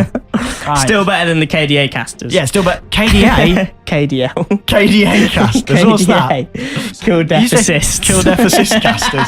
KDA. KDA. I've got a better KDA. Sounds like some Korean racist party. Organisation. Yeah, racist. Too fair you talk about that. KDL. What? KDL. Korean Defense League. I know, they don't let anyone who's not Korean enter it. So, well, there's Zephyrs in it, and they're not really Korean. So true. Right, anyway, let's talk about the draft, because we're into the draft. We've seen some of the cards come up. We've got Ace of Hearts and King of Hearts, and also Ace of Spades and King of Spades being picked already. Yeah. Vengeful Spirit Jakiro. Vengeful Spirit, very, very weird first pick. Very surprised by that one. Faceless Void and Skywrath, very predictable. Something that we saw throughout the whole of TI. We've seen since as well. Obviously, a really nice combo. You know, people that have never played Dota in their lives before that might be watching this stream. I don't know why you would, but there might be. Obviously, Faceless Void's Chrono sets them in place. Mystic Flare does a hell of a lot of damage in one single area, so it's a really, really strong combo. Vengeful Spirit and Jakiro is a slightly weird one. I'm very, very surprised about the Vengeful Spirit. The Jakiro is something that we saw actually Angry Army pick up last time. So they're going to pick that up again. Very much a favoured hero in terms of their books. And the awesome red team picking up that Faceless Void that worked so well for the Angry Army in the last game. In terms of the bans, it's pretty usual. Again, we're not seeing a Tidehunter. He's not been banned out. He's got through the first picking stage. He's got through the second banning phase. So it's a hero that has just been completely ignored in these two drafts that we've seen so far. Meanwhile, standard heroes that you'd expect. Razor, obviously, like sort of almost like the new Viper, like just wins the lane. Viper is self-banned out. Sanking, a fairly odd one, but works very, very well again in the Chrono, so it's a nice little pickup tab with Faceless Void. Quite a greedy lineup if you're going to pick up at the Sanking. Obviously, the jungle abilities is really, really strong. The Brewmaster banned out, and then I think I've said that like 3 times now. The Doom banned out, the Lycan banned out, the Death Prophet banned out, the Pugna banned out. How much push have the awesome red team banned out? It is absolutely ridiculous. They've banned out so much push. They really don't want to fight up against it. And if you've got a Faceless Void there, you go for team fights. Just like 5-man death ball. Go for it every time Chrono's up. Get a tower. And we finally see Tidehunter being picked up by the Angry Army. They're going to realise that hero exists and is pretty strong. Pretty strong, especially on the die side when you've got the Ancients to be able to stack in between, clearing out waves, and instantly the Rubik pick up by the awesome red team. So they're going to go for the big plays. The Dendy-esque Rubik. Probably not played on the mid lane. I guess, to be fair, with a Void, it's quite easy to get some nice pickoffs. You know, get a Chrono, it gives you time as a Rubik, doesn't it, to look and go, right, he's used that, let's take that. And I mean, at higher tier levels, it's instant. It's like sort of instinctive. And also, surely with at this level, definitely with gives you some time. Skywrath, the range on the Ancient Seal's pretty big, isn't it? So if you're a good Skywrath, you can see the Tide ult, bang the Ancient Seal on him before he can pop anything else, and allow the Rubik to get in and steal the ult quite comfortably. If you're a good player. Possibly. I mean, as long as the Skywrath doesn't get caught out instantly in the Ravage, then that's definitely something you can do. It's the red team very much just picking to counter. Yes. In a way. Do you think that's what it is? Yeah. Yeah, and there's not too much that can counter a Tidehunter when he's put in that offlane position, and especially if he plays very, very safe. Especially if you're playing against a melee carry, which I don't know if we remember, but the Angry Army actually ran that Faceless Void in that safe lane position as a solo. They did, so it'd be interesting to see whether the awesome red team do it in an offlane or in a solo position. I kind of think, looking at their draft so far, they might do it in a safe lane. And hello. So we're seeing either a Skywrath or a Wraith King Core coming out. I'm going to say it's a Wraith King Core, and we're also seeing a Kunkka. I like it. They've got a huge team fight, the side of Angry Army. They have got very nice team fight. Well, I mean, everything can deal with a Void in a Chrono. You know, Void's got to catch all these heroes. You know, he's going to get swapped out. He's going to get an Ice Path on him. You know, Tidehunter's going to be able to gush him or Anchor Smash from the side, get a Ravage in, or Kunkka's going to send in a freaking bow. You know, Void is a horrible draft to go against. He's going to have a little bit of difficulty in that Chrono when he pops it off. He's got to catch out a lot of heroes, a lot of priorities to target here. But it's not like they haven't got any kind of lockdown on the side of Awesome Red. Apart from the Chrono, they've obviously got the Scarith who can throw out the silence. They've got the Telekinesis from Rubik, and now a Wraith Fire Blast from that Wraith King as well. So you've got plenty of ways to deal with the lineup from Angry Army if they're just trying to team fight consistently. Yep. Slark and Tinker banned out. Tinker, it looks like they're missing a hero. So on the red team, Tinker like so strong at prolonging the game, and then once he gets into that position where you've got like Scythe, E-Blade, Dagon 5, just so difficult to be able to fight up against it when he can just lock a single hero down completely until they're dead. Slark being banned out, we saw how well the Angry Army actually utilized that hero in the last game, so they're just sort of a respect ban coming out from them. Maybe not really sure what to ban, so ban out something that they know that they're comfortable with and that they can run in an aggressive tri-lane, which an aggressive tri-lane, again, entirely possible in this lineup when you've got a Vengeful Spirit and Jakiro. I'd be surprised if they did it, because they are on the Dire and they do have the option to utilize that Tidehunter or Ancient stack if they do send that Tidehunter into the offlane. So in my opinion, safe lane is going to be coming out from the Angry Army. Definitely potential for an aggressive tri-lane from the Awesome Red team. I mean, you've got Scarith, Rubik, and Wraith King. That's a great tri-lane to have. Send the Faceless Void down there in the solo like we saw similar to the last game. And then you just both teams looking for their mid-hero at the moment. Invoker picked up by the Angry Army, so we're going to see Invoker. Cook, look out for this one. We can compare him to your Invoker, see if he's any good. And it's going to be actually Ancient Apparition. So it's going to be a core Scarith Mage. Is it? Yeah, mid lane Scarith Mage, and it's going to be supporting Rubik and Ancient Apparition with the Wraith King. Rubik and Ancient Apparition is actually a really nice combo, because you can always proc off the Cold Feet if you get the Telekinesis in, and you can actually cast the Cold Feet while the Telekinesis is in the air as well, which is something that you can't do with some things like, for example, Shadow Demon's Disruption. You can't do Bane's Nightmare, is difficult to do as well. You have to use the Cold Feet first, so being able to do it with the Rubik is actually a really nice partnership. And then when you got the stun coming out from the Wraith King as well, that's just going to give you so much lockdown in that lane, and I wouldn't be surprised if they do run that aggressive and then send that Faceless Void to that solo safe lane. And then we've got obviously the Angry Army. As I'd expect, we're going to have maybe the Kunkka in that safe lane position, Tidehunter off lane, the two supports with the Vengeful Spirit and Jakiro that are very good roaming supports, and then obviously Jakiro in that mid lane, which will be a very interesting matchup against this Skywrath. I mean, I know that Tidehunter is nice, but I wouldn't be surprised if they do run it aggressively and put the Tidehunter in the solo safe. Because, I mean, I guess Kunkka, he's a hero that can stack the Ancients and clear them, you know, with the Tidebringer hit each time it comes through. You know, he's got something to do there. But anyway, let's get in. Let's introduce the teams. So we are going to have Team Red up against AJSA. At the moment, Team Red look to be forcing down the mid. We're going to see Red Orc on the support AA, Overlord on the support Rubik, Le Champion on the carry Wraith King, as we see them head to what we can imagine to be this aggressive tri-lane. Kimura Dota on the solo safe lane Void, we would imagine.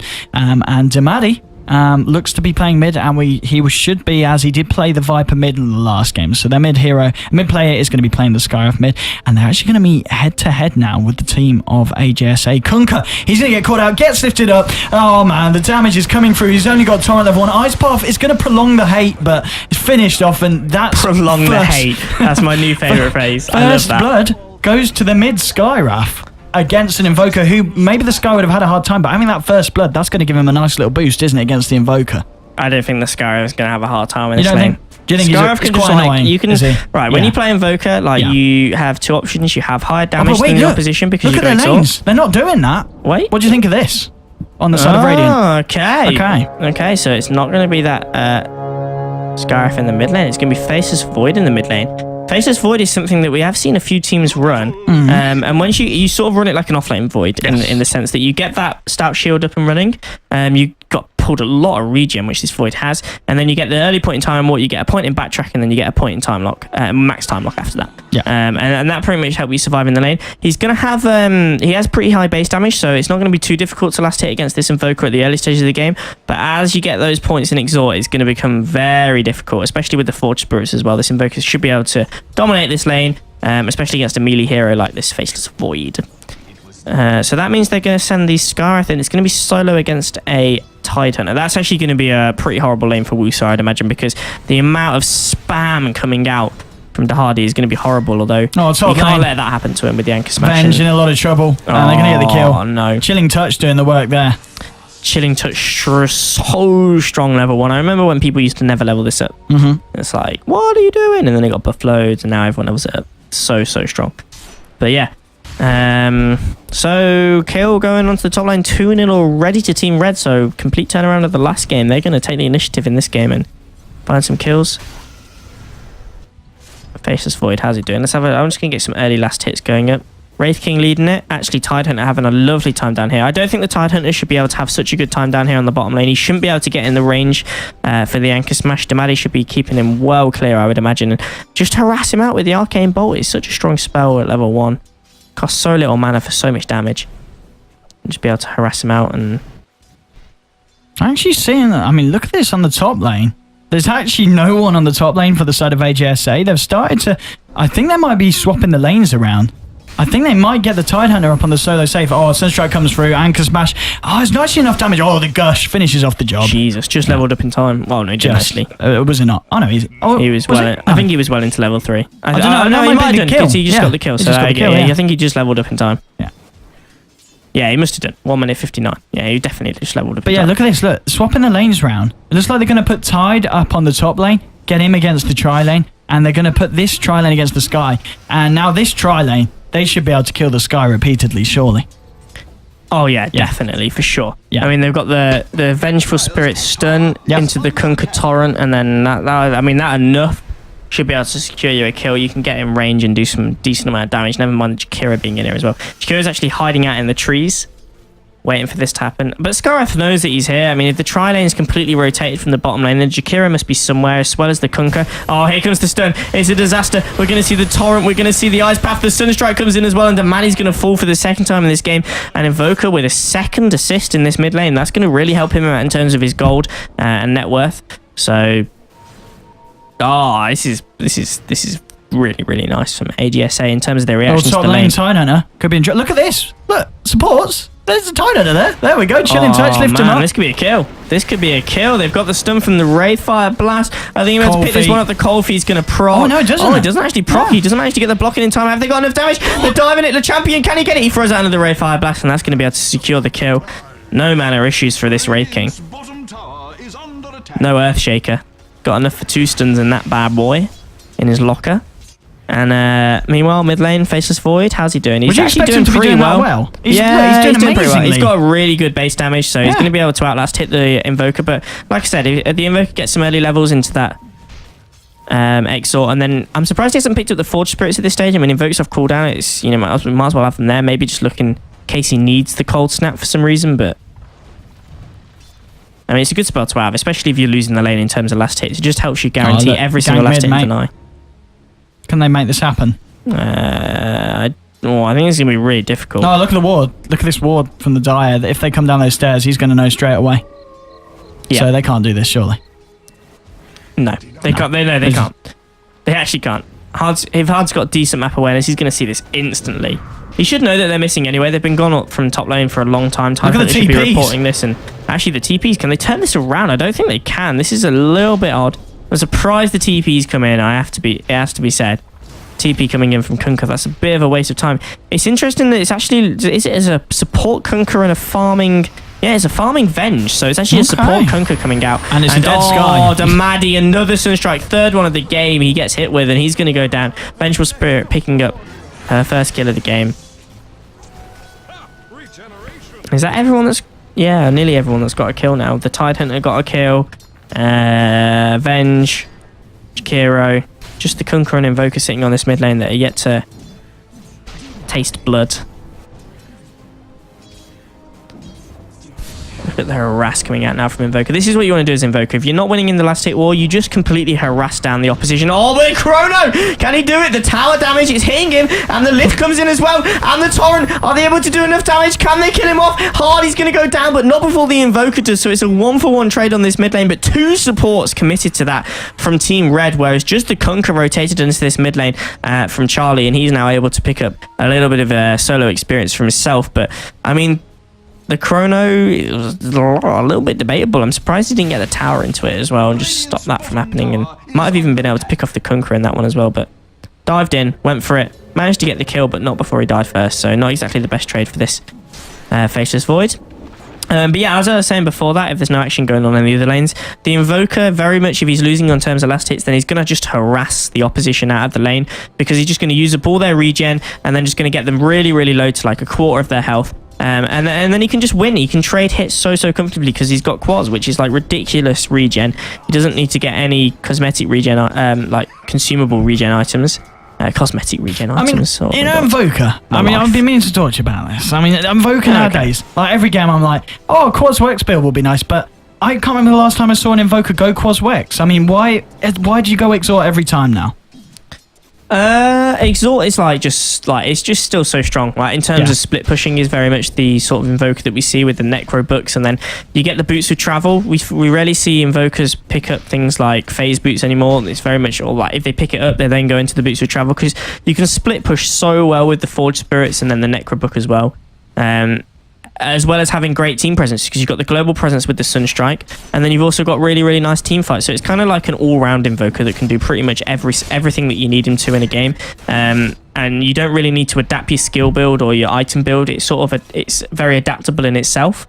Yeah. So I think that's the reason why we see so much Exhort Invoker. But I still think Quads Wex is really, really strong in certain positions. And here we go. We're going to see anything here? Oh, Pro-G might go down. The Rubik's rotated in. He's got a lift as well. He's going to be able to pick up the kill. He's solo. The swap coming out. The last amount of damage going to take him down to 14 HP is not enough. And now, Red Orc, is he going to go down? Has he got enough? There is the X marks, but there's nothing to follow it up with. No mana on both of these supports. And, well, there wasn't the Jakira, but he wasn't able to get the kill, so he's just going to save his mana, and he might have taken too much damage. And now actually the return's coming in. There is a Chrono. The Void comes in. He only manages to catch out Thorns, and he actually kind of runs out. He maybe thinks that the Kunkka's there, but he's going to be able to pick off the kill very, very comfortably. And that's a very, very nice kill to get in terms of this, in terms of getting it up on this Faceless Void. Again, a mid hero that's done decently well against the Invoker in the mid lane, and can actually roam and gank and find kills, whereas the Invoker is going to be sitting here until he reaches sort of level 8, 9, 10, like get that level up in Wex. And then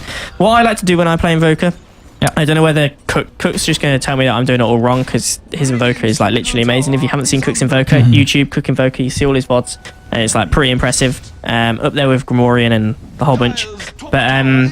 But I like to get the old Yule Scepter up and then roam around once you hit sort of level 10. When you got that level in Wex and you've got the 2 Forge Spirits, you can throw them up in the air, do the whole combo with the Sunstrike, you got the Meteor, and then you got the Deafening Blast as well, and you can pretty much kill off any hero at that stage in the game. So it's, I know, I've seen a lot of Invokers do this when I'm doing my casting, and you never do this. Now this Invoker, he's 8.5 minutes in, you know, he gets the boots, he gets the Null Talisman, but then he still goes for the Hand of Midas, which he's probably not going to get until the 9-minute mark. I mean, why would you still do this as an Invoker? Obviously the game is 5-5, XP and gold is pretty even. I mean, is that a situation that you get the Midas, or? It's interesting because like I would argue that it's almost like when I build the Invoker, I used to build the Midas quite a lot. You did. Again, like Cook, if you just want to come into the chat here and just help me out completely, then that'd be great. But the Midas used to be really, really popular, and that's simply because, like, even if you get a late-minute Midas, similar to the way you do on Nature's Prophet, it's such a level-dependent hero. And, yeah, Scaraf's going to go down on this bottom lane. Oh, just get blown up. Damadi is having a horrible time here. The solo Scaraf not working out at all. But going back to the Invoker in terms of the, as I mentioned, that Midas, which has finished now. Yeah. Even when you get a late one, it's not like about people talk about like how Midas pays for itself, like 18 uses or whatever that it is, but it's not really about that. It's about that level jump that you get, and Invoker is very much a level, like probably the most level dependent hero in the game, I would argue, because even when he gets to level 25, he's not leveling up attributes. He's still leveling up things that makes his skills stronger. So it's just so level dependent. And if you can hit 25 as quickly as possible, then that's great. The reason I think people don't get it sometimes...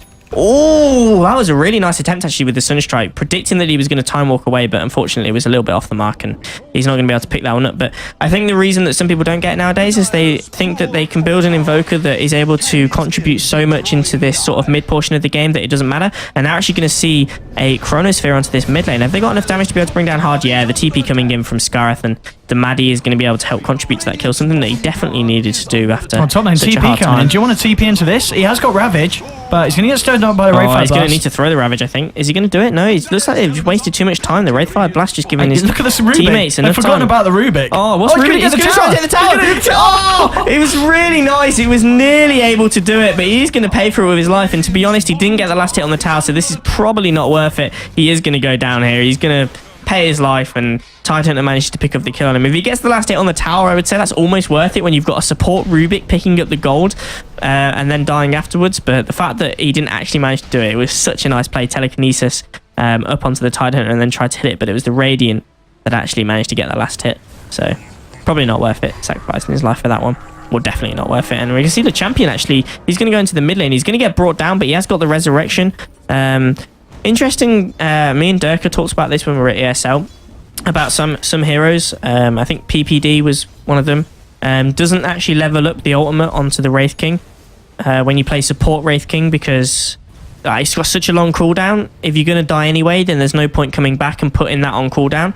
You might as well wait, have a point like saved extra, and then if you're going to die but your team is in a position to come and help you, then put the point into it at that point, and then come back and, you know, turn around the team fight. Because if you're going to die anyway, then there's no point just having like that on cooldown, because then when you get caught out in a position where your team might be able to help you, you're not going to resurrect because it's on cooldown anyway, because it's got such a long cooldown at level 1.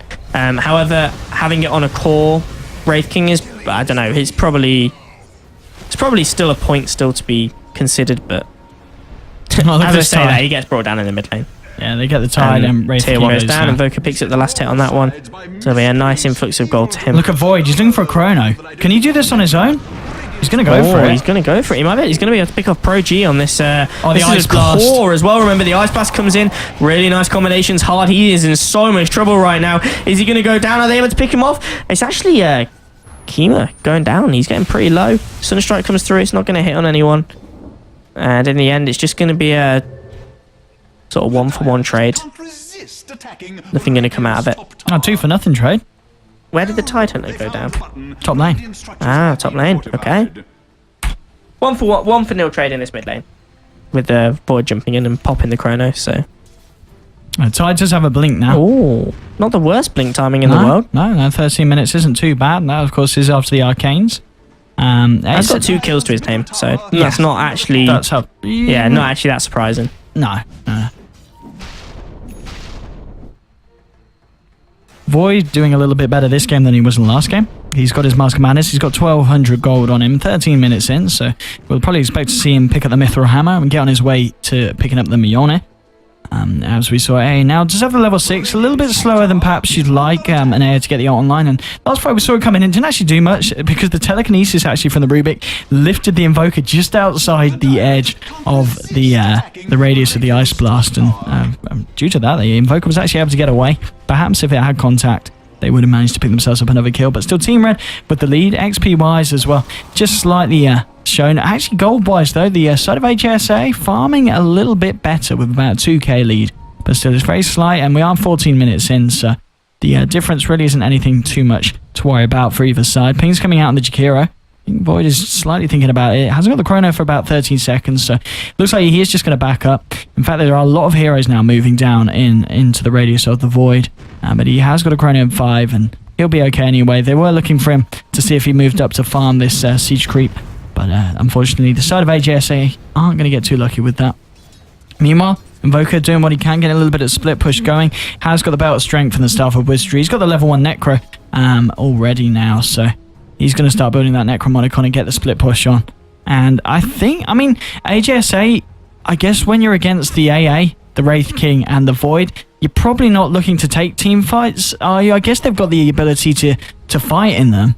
But as the game gets later and later and the heroes scale as they do with the Wraith King and the Void, it's going to be harder for them to fight face to face. And perhaps what we're going to see is AJSA trying to kind of stifle and hold back the rest of the team whilst the Invoker is somewhere else on the map trying to push down these towers. Bottom lane, they're trying to use the combo on the Void. Props down a Chrono, but it's not going to be enough. The boat, time walks out of the boat. He's actually going to be alright. Ice Blast coming in, but a blink in with the Ravage. Anchor smashing the Gush, but there's so much backtrack. Void managed to stay alive for a little bit, but he does end up going down the end. Wraith King now trying to turn this around. The Ice Blast is still on some of the teams. Vengeful Spirit is going to fall. Now Arcane Bolt coming down onto the Kunkka. But Rubik is going to tick out actually from the Jakiro's damage over actually time. the liquid fire going onto the tower that managed to re-proc it onto the Rubik and kill him off. So he's going to go down for that one. And I know that Phage guy wants to see it, so I thought I'd quickly talk about it because I know he's buzzing for it. But it's actually, when we go back to the Midas on the Invoker, we talk about the opportunity cost that he loses from getting another big item that allows him to team fight earlier. So that's the opportunity cost of getting up that Midas nice and early. And now he can leave the stream and go away. In terms of the engagement that we just saw on bottom lane, I mean, AGSA, they're still managing to put so much pressure onto these towers, which is something that we haven't really seen Team Red be able to do. I mean, they haven't got exactly a lineup that's particularly good at pushing, whereas for that whole engagement, AGSA just went down with 4 heroes, and the Invoker was split pushing on that top lane. Yes. That's the thing, yeah. The Invoker split pushing, he's probably got level 2 Necro now, hasn't he? Yeah, level 2. And he's almost certainly going to be on his way to level 3, and outside of AGSA, they're eyeing up the Roshan. And looks like they are going to go for it. Venge with the armor reduction, just kicking it off. Tide, he's going to be able to tank it up for the time being. The side of Team Red, though, they do have a Void. He has got the Chronosphere just coming online again. So he can look to zip in, but Kunkka and Venge, they're trying to do something about this. Sunstrike's going to come in, Torrent out. It actually backtracks the Sunstrike. Ice Blast is not actually going to hit anyone. Void actually is forced to throw down the Chrono, catches out the Kunkka. Cold Feet is going to proc onto him, but he's going to be fine. He's on more than 50% of health. And meanwhile, AJSA, they're able to get Roshan. And unfortunately, Void, he's not got the Chrono now. Used it to defend himself mid, and that's going to allow AJSA to pick up the Aegis. It's going to go the way of Invoker. And Invoker, he's got the Midas off cooldown. He uses it once more, gets a few last hits. He's going to have a level 3 Necro. And this is 17 minutes into the game. So any kind of golden progression he would have lost by buying that Midas and, waiting for the later bits of the game to kick in is surely been caught up on now the fact that he's going to have this level 3 Necro so early on in the game. And, I mean, already just looking at the towers, the side of Team Red, they've only been able to take the tier 1 top. Where, meanwhile, look how many towers are gone. It's another reason to support the Exhort build Invoker because, in fact, this Void could be in a little bit of trouble here. He's sitting around. If they put a sentry down, he's going to be in trouble. I don't think anyone's going on. They're going to actually re-engage. They're going to engage straight onto it. Mystic Flare comes down, instantly blows up Charlie on the Kunkka. He's going to go down instantly, but it's actually going to be the champion. Champion is actually going to come back on that Wraith King, but he's going to go down instantly again. He's going to get picked off, so it's a 1-for-1 trade at the moment, 2-for-1 now because the Scarlet's gone down on the background. Jakiro managed to pick that one up, and it looks like Void's going to go down as well. Who's going to be able to get the last hit? It's actually Proji. He manages to come in and use the magic missile to pick off the kill on that one. So 3-for-1 going the way of AGSA again, and they find the trades that they so need. And the problem is when they find these trades, now they can take the tower. Yep, they can indeed. Oh, Ice Blast flying in. Invoker! Oh, Invoker's down. What Venge as well. Invoker, I think, actually had the... He's had the Aegis, He had the Aegis. So he's going to be fine, but Vengeful Spirit, what were you? I hate this game. I hate this game comes out. Oh, man. We've all been there. Horrible, horrible feeling when you just completely forget about a spell. Yeah, you just forgot about it. Just completely forgot that there was there. And yeah, but... He was thinking, I'm going to stay in here. I'll give my teammates the aura, give them a bit more damage, take this tower a bit faster, and then go back to farming even quicker. But nope, death. Death will be the result, the end product of that one. Indeed, but yeah, good fight for AGSA. It went 3-for-1. It did turn into a 3-for-2 as Venge unfortunately hang around a little too long. And still the XP graph and is very even. The gold graph it's going the way of AGSA, and they do say, the key to this game is making sure, even if you're kind of toe-to-toe in KD, that you are finding the farm on all your heroes, and AGSA are definitely doing that. I mean, if we look at the net worth, you see the 3 top heroes on the board are all on the side of the Dire, with the Invoker, the Tide, and the Venge. I mean, Tide, what's he going for after the Blink? He is going for that Refresh Roar, and they're actually going to try and make a play on him here, and Tide, he is in trouble, has no Ravage. Right-click's come in, throw an Ice Blast in for good measure, and AA is able to pick up the kill there. So they nicely pick up the Tide, who was actually unable to spend any of his money. He's got quite a bit, hasn't put any money into building the the staff part of the refreshers orb. The staff. But perhaps do you think he's just saving for the recipe first and getting that reliably? Just so the fact that he gets that 1800 gold, gets that bit out of the way, and then he can build the easier bit that's in the small increments. I mean, do we see Tides do that? I mean, because he doesn't really need the Oblivion staff, does he? It's not like something that's worth getting on the fly. It's not going to keep him alive. Gives him more intelligence, a little bit of attack speed. Tides doesn't care about that, so perhaps it's better to save up and invest your money in the refresher's recipe before going back to finish off the little bits of the Oblivion staff. Yeah, I mean, maybe. I mean, he might just be trying to save up as much gold as possible and then buy it all outright at once. I mean, if you're in a position where you're about to die, and you have like the money for the recipe and you're like on 1800 gold or whatever the recipe costs, then yeah, just buy it. Because then you lose no gold at all. And it is easier to buy, like you say, the increments and the Oblivion stuff. I'm actually going to see this Jakiro. He's going to be able to pick off an Ice Path perfectly with Yule Scepter setup, and he actually throws out the ultimate as well. It's going to do literally nothing. They're just going to be able to walk away. Bottled up, actually. The Void's got a bottle. I didn't even realise that. He went for the bottle on that mid lane, and now he's going to throw out the ultimate. The TPs are coming in, but is he going to be too late with the AA Blast? I think it is. He's just going to be able to run away and get out, and it's another Jakiro ultimate. Oh, he's stolen by the Rubik, so really nice steal by Rubik.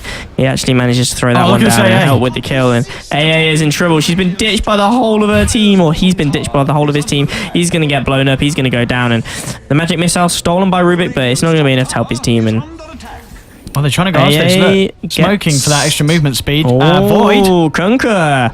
Oh, Kunkka. Can you get the X marks? You can't get the X marks in time. Oh, bless. He's not going to be able to get him now.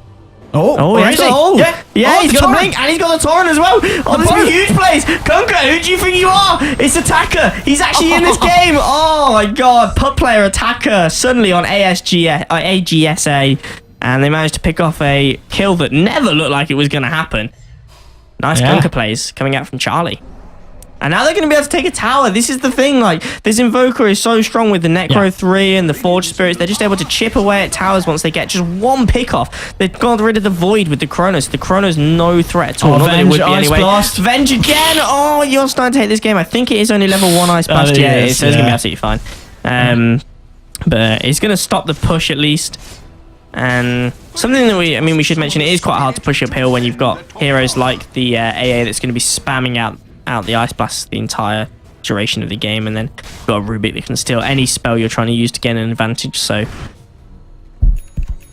it looks like AGSA are just going to go back to farming, but honestly they're behind on kills in this game, but I genuinely think they have the advantage. Again, it comes down to this sort of mid-game presence. I mean, they've got the Kunkka, who is very much it's interesting that this is a support Kunkka and it's actually a core Venge, so it's going to transition less well going into the late game because you're not going to have a Kunkka coming out doing huge crits and killing the whole of the team. Vengeful Spirit is very much a single target lockdown hero, but you've got the team fight ability of Invoker, Jakiro and Tidehunter. You're always going to be able to find fights and then push towers soon afterwards, and if Team Red want to win this game, it's going to go late, very, very late. Oh, Jakiro could be in trouble there on this top lane. They've sent 4 heroes from the side. Oh my god, 4 heroes committed to this. This needs to be a kill. They need to be able to get this, and it's an easy kill. He actually manages to get the Yule Scepter in the air, but it's only going to delay the inevitable, and he gets picked off. It's actually Skywrath picking up the kill on that one, which, bear in mind, it's a core Skywrath mage, so it's definitely necessary. Skywrath picked up a Vitality booster, probably going to go for that Rod of Atos, as we often see. Meanwhile, in the mid lane, Void is in trouble, but he's popped down the Chrono. He's going to be able to run away, so they managed to force out the Chrono, which is nice. Kunkka takes a decent amount of damage from the Ice Blast, which is at level 2 yet? Nope, still level 1. Only level 9 on that Ancient Apparition. But he's going to be fine. He's nowhere near dying. The champion in the enemy's jungle just farming away, farming the creeps. In fact, might get quite out. No, he's got the blink, so he's going to be fine. Ward gets placed down by support Kunkka. That's something that would never happen in a pub game. Imagine that. Imagine Kunkka buying a ward. Oh my god, unbelievable. That would never happen. And yeah, it looks like they're just going to rotate 3 heroes up just to stop the push so that they can't take any kind of towers. Wooster up here, using the Anchor Smash to good effect. And meanwhile, in the bottom lane, it's Invoker again, and away from his team, just pushing out the lanes, farming in the jungle with the Forge Spirit. So strong. Not got the Necro units at the moment. Looks like they were popped fairly recently. Well, I say fairly recently. Like 50 seconds ago. A minute ago. But he'll have them up not too far away. And then he'll be able to start pushing out on this bottom lane. Just put some pressure onto the map. That's what they need to do. They just need to keep putting pressure onto the map, farming the enemy's jungle. Both teams have the same sort of idea at this stage of the game because it's very, very close. The problem is you lose one team fight now.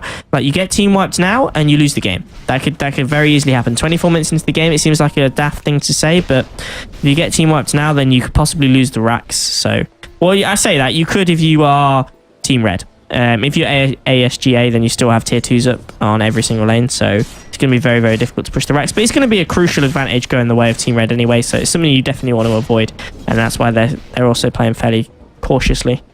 And I think yeah, as you said, obviously getting this push in after they get the kills, and the fact that it's going to be a lot harder for Team Red, and the fact that they've got so much more to push down. You know, tier 1s, tier 2s, tier 1s, tier 2s, tier 2s.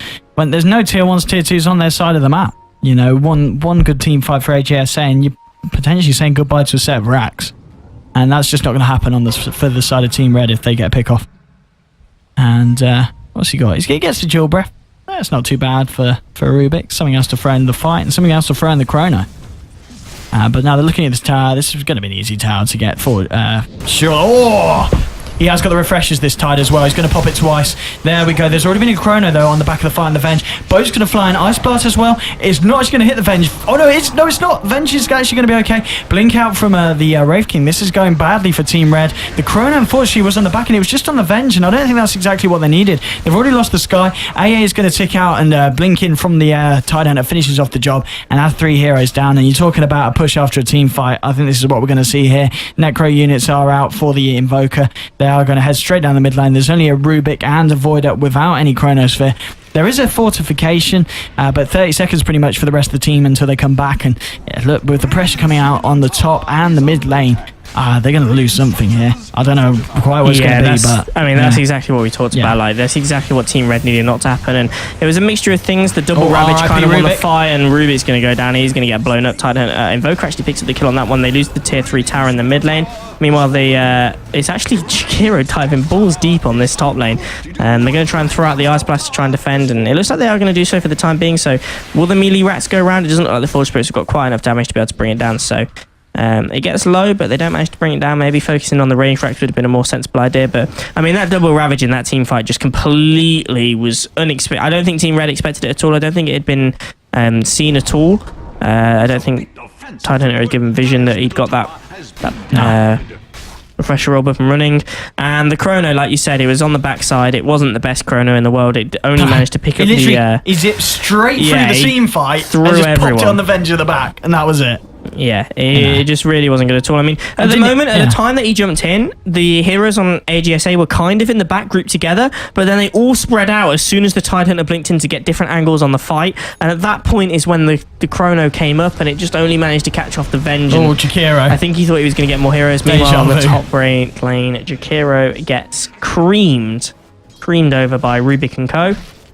He goes down, and TP's coming down onto his bottom lane just to defend, and they might even try and find a Void here. The Void has got Chrono, so they need to be a little bit careful, because Kunkka can die to a Chrono very, very easily, only sitting on 1,366 HP. But I think you're right, this Void does need to be careful. Oh, double damage actually on Tide as well. He's actually just going to TP out the Sunstrike. The Torrent! Oh, just late. Man, if the Torrent had been there. It's instant cast, though. Like, they're getting it in the right places. I mean, they knew exactly where he was going to be. Obviously, Time Walk's quite an easy one to predict because he's going to try and max it out and go as far as possible. But Sunstrike instant, really nice map awareness coming out from Invoker. And yeah, I just feel like AGSA are just playing the better Dota at the moment. They're just keeping the game going, although they do need to start making these advantages count. They didn't manage to hit the Rex in the last game. In the last fight, they definitely need to if they win another. And it looks like they're just going to try and sneak a Roshan, which there's no vision of on the side of Team Red. So this is probably going to go uncontested, and they're going to be able to pick this off for themselves. Invoker again. Look at this top lane. It's just walked past 2 of them. I think he could be in trouble. Space created. He's doing it. He's going to TP out. He's going to do it. Space created. TP. He's got no TP for 43 seconds. Oh, the blink! Look at the space created. What a player. Thomas on this hero just creating space left, right. So he's going to go in, just do a bit more harass. There's 2 heroes chasing him. There's 2 heroes spending their entire time. Meanwhile, Roshan's gone down. No, they're going to get him now. All right, he's going to go down now. Yeah. Okay, maybe this... he dodges he dodges the initial damage. Fine. He's going to be all right. He's just going to love it. He's loving life. He's got mech as well if he wants it. Oh, hang on. Who'd Invoker kill? Rubik. Oh, look at just Thomas. What a player, just creating space on this top lane. And meanwhile, his team, they take a kill and they start putting pressure on this mid lane. Oh dear. And talking about pressure in mid lane, yeah, you know, mid lane, top lane, racks are open, there's no fortification. Invoker doesn't actually have the Forge Spirits, not for the Necromonicon available, but, you know, they can Forge still Spirits push. is more than enough at this stage. He's just Forge. pushing down in this bottom lane anyway, so that's actually fine. He's actually got the Forge, he's got the Necromonicons out, that's why he's not got the Necromonicon ready, but they're about to expire, they won't be able to get any hits onto the tower, but looks like they're just going to try and... He's just going to chip away at this tower on this bottom lane and see if they can get some damage onto this. And then all of the racks are open. And at that point, if they win a fight, then they can just take Megas and probably force out the GG. Yeah, it's not looking good for Team Red. I mean, if you look at the gold lead, it's getting to the 17.5k point. And XP, it's only 5k, so not a huge amount. But that amount of farm is pretty huge. And it shows in the item builds of the heroes. I mean Invoker, he's getting to the point where he's pretty much 6-slotted.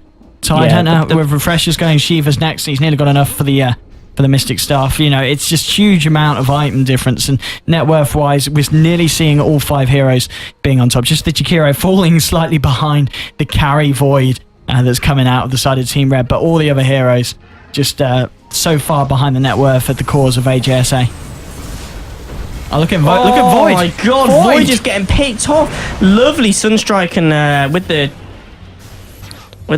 what's it called as well, the chilling, the cold snap, able to pick him off very, very easily. The torrent as well. Refresher, they're going to come in. This is huge team fight. Stolen by Rubik, but instantly returned again by Wusa once the refresher's been popped. True Overlord's going to go down. He's going to get paid. Why did you steal my ultimate? Is what Tidehunter says. And the Maddie, he's going to go down as well. This is Coreface's Void saying goodbye. No, he's actually going to be able to force staff himself away, but this is going to be a free rats going the way of AGSA. Team Red very much under the cosh here, and it'll be interesting to see whether they GG out or whether they can try and fight this. The problem they've got is they don't have anyone that can really split push, and that's something you need, and they are just going to GG out. And I'll talk about this a bit more while we see the end game screen come up. But you very, very much need something. They went for they were very much relied on the Chronosphere and the AA Ultimate to be able to perform in team fights.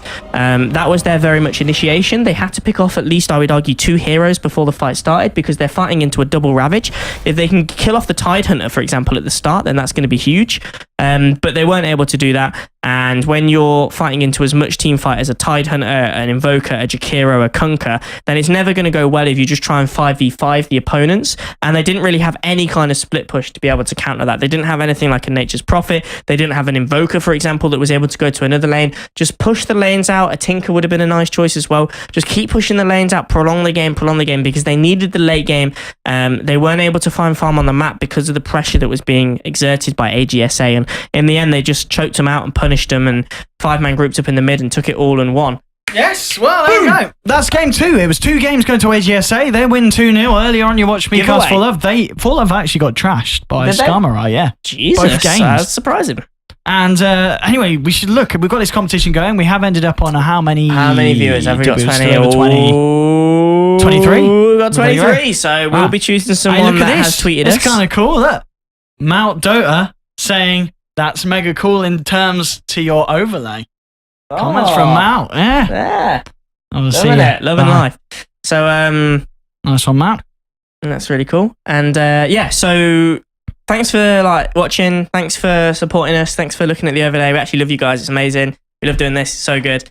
And if you tweet at us now, we'll give another 5 minutes, I should say, in case some people have joined the stream. Tweet now, so tell them how to do it in case they just joined. How do you get free mythical? I've got given away 2 mythicals today. 2 random mythicals. I won't tell you what they are. They're pretty shit. So, I mean, if you don't want to do it, you don't do it. But if you want 2 mythicals for free, then it's worth having. All you got to do is tweet at ODPixel, WakeyPixel, both of us. Make sure you include both of us in the tweet. And then we'll pick one of them at random. We'll number them 1 to whatever. We'll go on randomnumbergenerator.org. And then we'll put it in the numbers. Well, and we'll choose a number and we'll do it. We'll do 5 minutes. 5 minutes. We'll give you 5 minutes. 5 minutes. We'll give 5 minutes. I promised them 5 minutes. God damn it, they will have 5 minutes. God damn it. Okay. Although they are 2 minutes behind, so we're 3 minutes. Now they've got 3 minutes now because we said 5 minutes 2 minutes ago. No, I'll do a countdown, innit? Right. How do we get a countdown? Here we go. Okay. Right. Look at this. Right. Put 3 minutes on it. We'll give them 3 minutes. We'll give them 3 minutes. And then tweet us, we'll chin them, get 2 minutes calls, touch hooks, all that kind of shaz. Probably won't be that. It'll be like lion hand, a shitty lion hand. That's not even, that's immortal. There isn't a mythical. Is there a mythical lion hand? What's that? It's the less good one. Right, it's the like sort of baby line. Look at this. Oh god, look at that. Production. That's hideous. That is horrible. What is that? Oh god, you're gonna bring it down. Yeah, we'll just put it here. Good. Welcome to my timer. Look at over your face. You can. Right, we'll put it. The aggression. Look at that on the wall. We've actually got this in the studio. This is not legit. a web There's page. no sort. It's a TV. It's a TV with no like screen. Oh shit! Right, Don't touch into it. which is 5 minutes. Okay, here we go, lads. That looks like 5 hours, mate. I know. Good. I was giving it 3 minutes. Give him 3 minutes. We'll give 5 minutes. Okay. Wait, no, this is 5 hours, isn't it? That's 5 hours. Yeah, it's 5 hours. Okay. Don't do that. Yeah, we'll do it 5 hours. We're going to wait 5 hours. We'll give you 5 hours to put him in there. We'll give you 5 minutes. 5 minutes. 5 minutes. Give him 5 minutes, boy. Right. Boy, give him 5 minutes. Oh, what are you doing? Give him 5 minutes. We'll give them 3-2 minutes. 3 minutes, 21 seconds to enter the competition. Okay, to enter the competition. So how do you do it? Repeat it again. How do we enter? So what I was going to do, you just got to go to Twitter, log into your Twitter, and then go to @WakeyPixel, @ODPixel, tweet at us, whatever you want. You can call us names. You can just say we've got great cast, say great cast. And then like say you want giveaway, hashtag giveaway, all that shazam. And then once you do that, I will jot them all, because they won't be 2 minutes, I don't think. So I'll jot them all and allocate a number to each tweet. From each person, so don't tweet more than once because I'll just ignore it, and then in fact I'll just cut you out if you tweet like loads. Actually, no, I won't.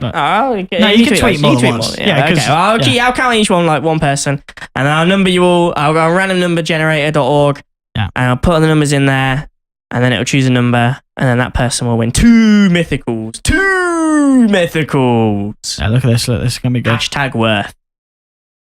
This is the stream where you win shit. For watching, there's loads of streams do that, but you win shit. There we go. Shit. Look at this. You can have your if you tweeted us. If they tweet at us, it will now appear on the stream. That's how. Look at that production value. This is the live Twitter feed. We're waiting. So far, the people who are in the line to win, we've got Pimmicle. He's tweeted us. Mount Dota's tweeted us. Brian Peddy, Havoc Dota, Jordan Hansen, you're all in the lineup to win yourself 2 mythicals. There's only a bit of time left, though, lads, so get ready. In 1 minute, 45 seconds, we'll be getting up that random number generator and deciding who's going to win. So just be very aware of that as the time ticks down. And of course, follow us here on our Twitch channel. I wonder if we've surpassed 200 followers. Let's have a look. Do we do a giveaway for that as well? Is it even we'll do it. That's next time. That's next time. Time. Yeah, of course. I'm not saying we do it this time. We want when people come back for this. Oh, we're on 199 followers. Oh, so one more follower. The 200 follower wins Owen's Immortal Courier. I don't think I've got an Immortal Courier. No, I don't think you have. Oh, you've got one of the ones from TI4. They're more. Oh, yeah, they are, aren't they? Yeah. But no, I think they're you more. don't win that. No, you don't. So 199 followers, yeah. Nearly at 200. And,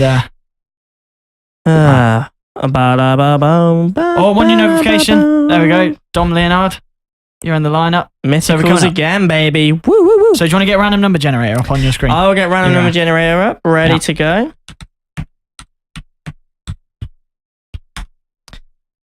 The true random number service. It talks about gambling and how you shouldn't do that, or should do it responsibly. Where does it say that? No, I don't think it does. Oh, it says games and gambling. I just made it up into my own little thing. Right, you see something, you make something, 19, blah, blah, blah, blah. 18. So 19 seconds. 17, so, right, so what have we got? 16, Let me just go through. 15, I'll go down 13, on the tweet list 12, of like what they are. So we'll say 11, there's like 1, 2, 10, well, there's 25 9, notifications, so we're 26 now. So there's 1 to 26. 6. We'll go down and see who 5, it is. 4. Here we 3, 2, 1. Generate the number. What have we got? Okay, generate the number. Refresh the Twitter page. The number we've got is number 4. Right, so I'm counting that. So 1, 2, 3, 4. I'm getting Mount. Are you getting Mount? I'm getting Mount. Mount. You've won. You've won 2 mythicals. You know, I think it was at TI, but this is far more exciting. So, you've won our first competition. If you direct message us, send me a direct message. Us. So PixelPipeline, send the Twitch a message. And Mount, if you're watching, or if anyone knows of Mount, tell him he's won. In fact, we'll tweet him now. I'm going to tweet him now. Here we go. Tweet him now. I'll tweet him now. Put me in there, and we'll tell him that we've won. And he's got 2 mythicals ready to win. He's going to be so excited. He's going to be buzzing. I can feel that he's buzzing. You know, Woo. He is going to be I can feel the fixed shouts coming from Twitch already. Right, I swear to God, it was legit. Right, here we go. We wouldn't do that. We counted on we the wouldn't thing. Right. sell out like that. Mount Guys, we're Dota. with you. We're one of you. Well done. You won the Pixel Pipeline. He's going to love that. He's going to dismiss this tweet faster than he dismisses his wife in an evening. Jesus. Competition. Congratulations. Please message us on Twitch for your beautiful prize. Right, there we go. Mount Dota knows he's won. So, congratulations to Mount. Congratulations to everyone, of course, who did tune in. Thank you to everyone, of course, who entered the competition. Salad, unfortunately, went like this time. Havoc Dota, Jordan Hansen, and everyone else that's tuned in and entered. Thank you very much for your contribution. Hopefully, you're following us both on Twitter, of course, WakeyPixel, OD Pixel. Hopefully, you're following us here on the Twitch stream on twitch.tv/PixelPipeline. We're still only on 199. Have we hit 200? One more follower. We're still, no, that'll have to be next time. It'll be next time. Next time there'll be an immortal we'll hit giveaway 200 followers, and then we'll do another giveaway. For the 200 followers, and we'll do another giveaway, or maybe a more, or maybe probably like comment. So come on the Twitch stream then. So thank you very much, ladies and gentlemen, for watching the stream tonight. We're going to be heading off now and playing some games or just chilling, but we won't stream them because you don't give a shit. It's true, we're shit. We're not famous yet. One day you might care about it. But yeah. Right. Turbo's calling it rigged. It wasn't rigged. We did a random generator. It was so legit. I promise it was legit. We counted down. We got Mal. We don't even give a shit about Mal. We think he's rough. No, we don't. We don't. We love you, Mal. But you're good. You're a cool guy. You're a cool guy. Give us a job at High Ground. Give us a job at High Ground. Get us on the casting at High Ground TV. Right. So we'll see you guys. So see you guys. Bye. Bye. Follow us. 200 followers. Tweet us. Follow us. Follow us by. How do I stop the stream? Like this.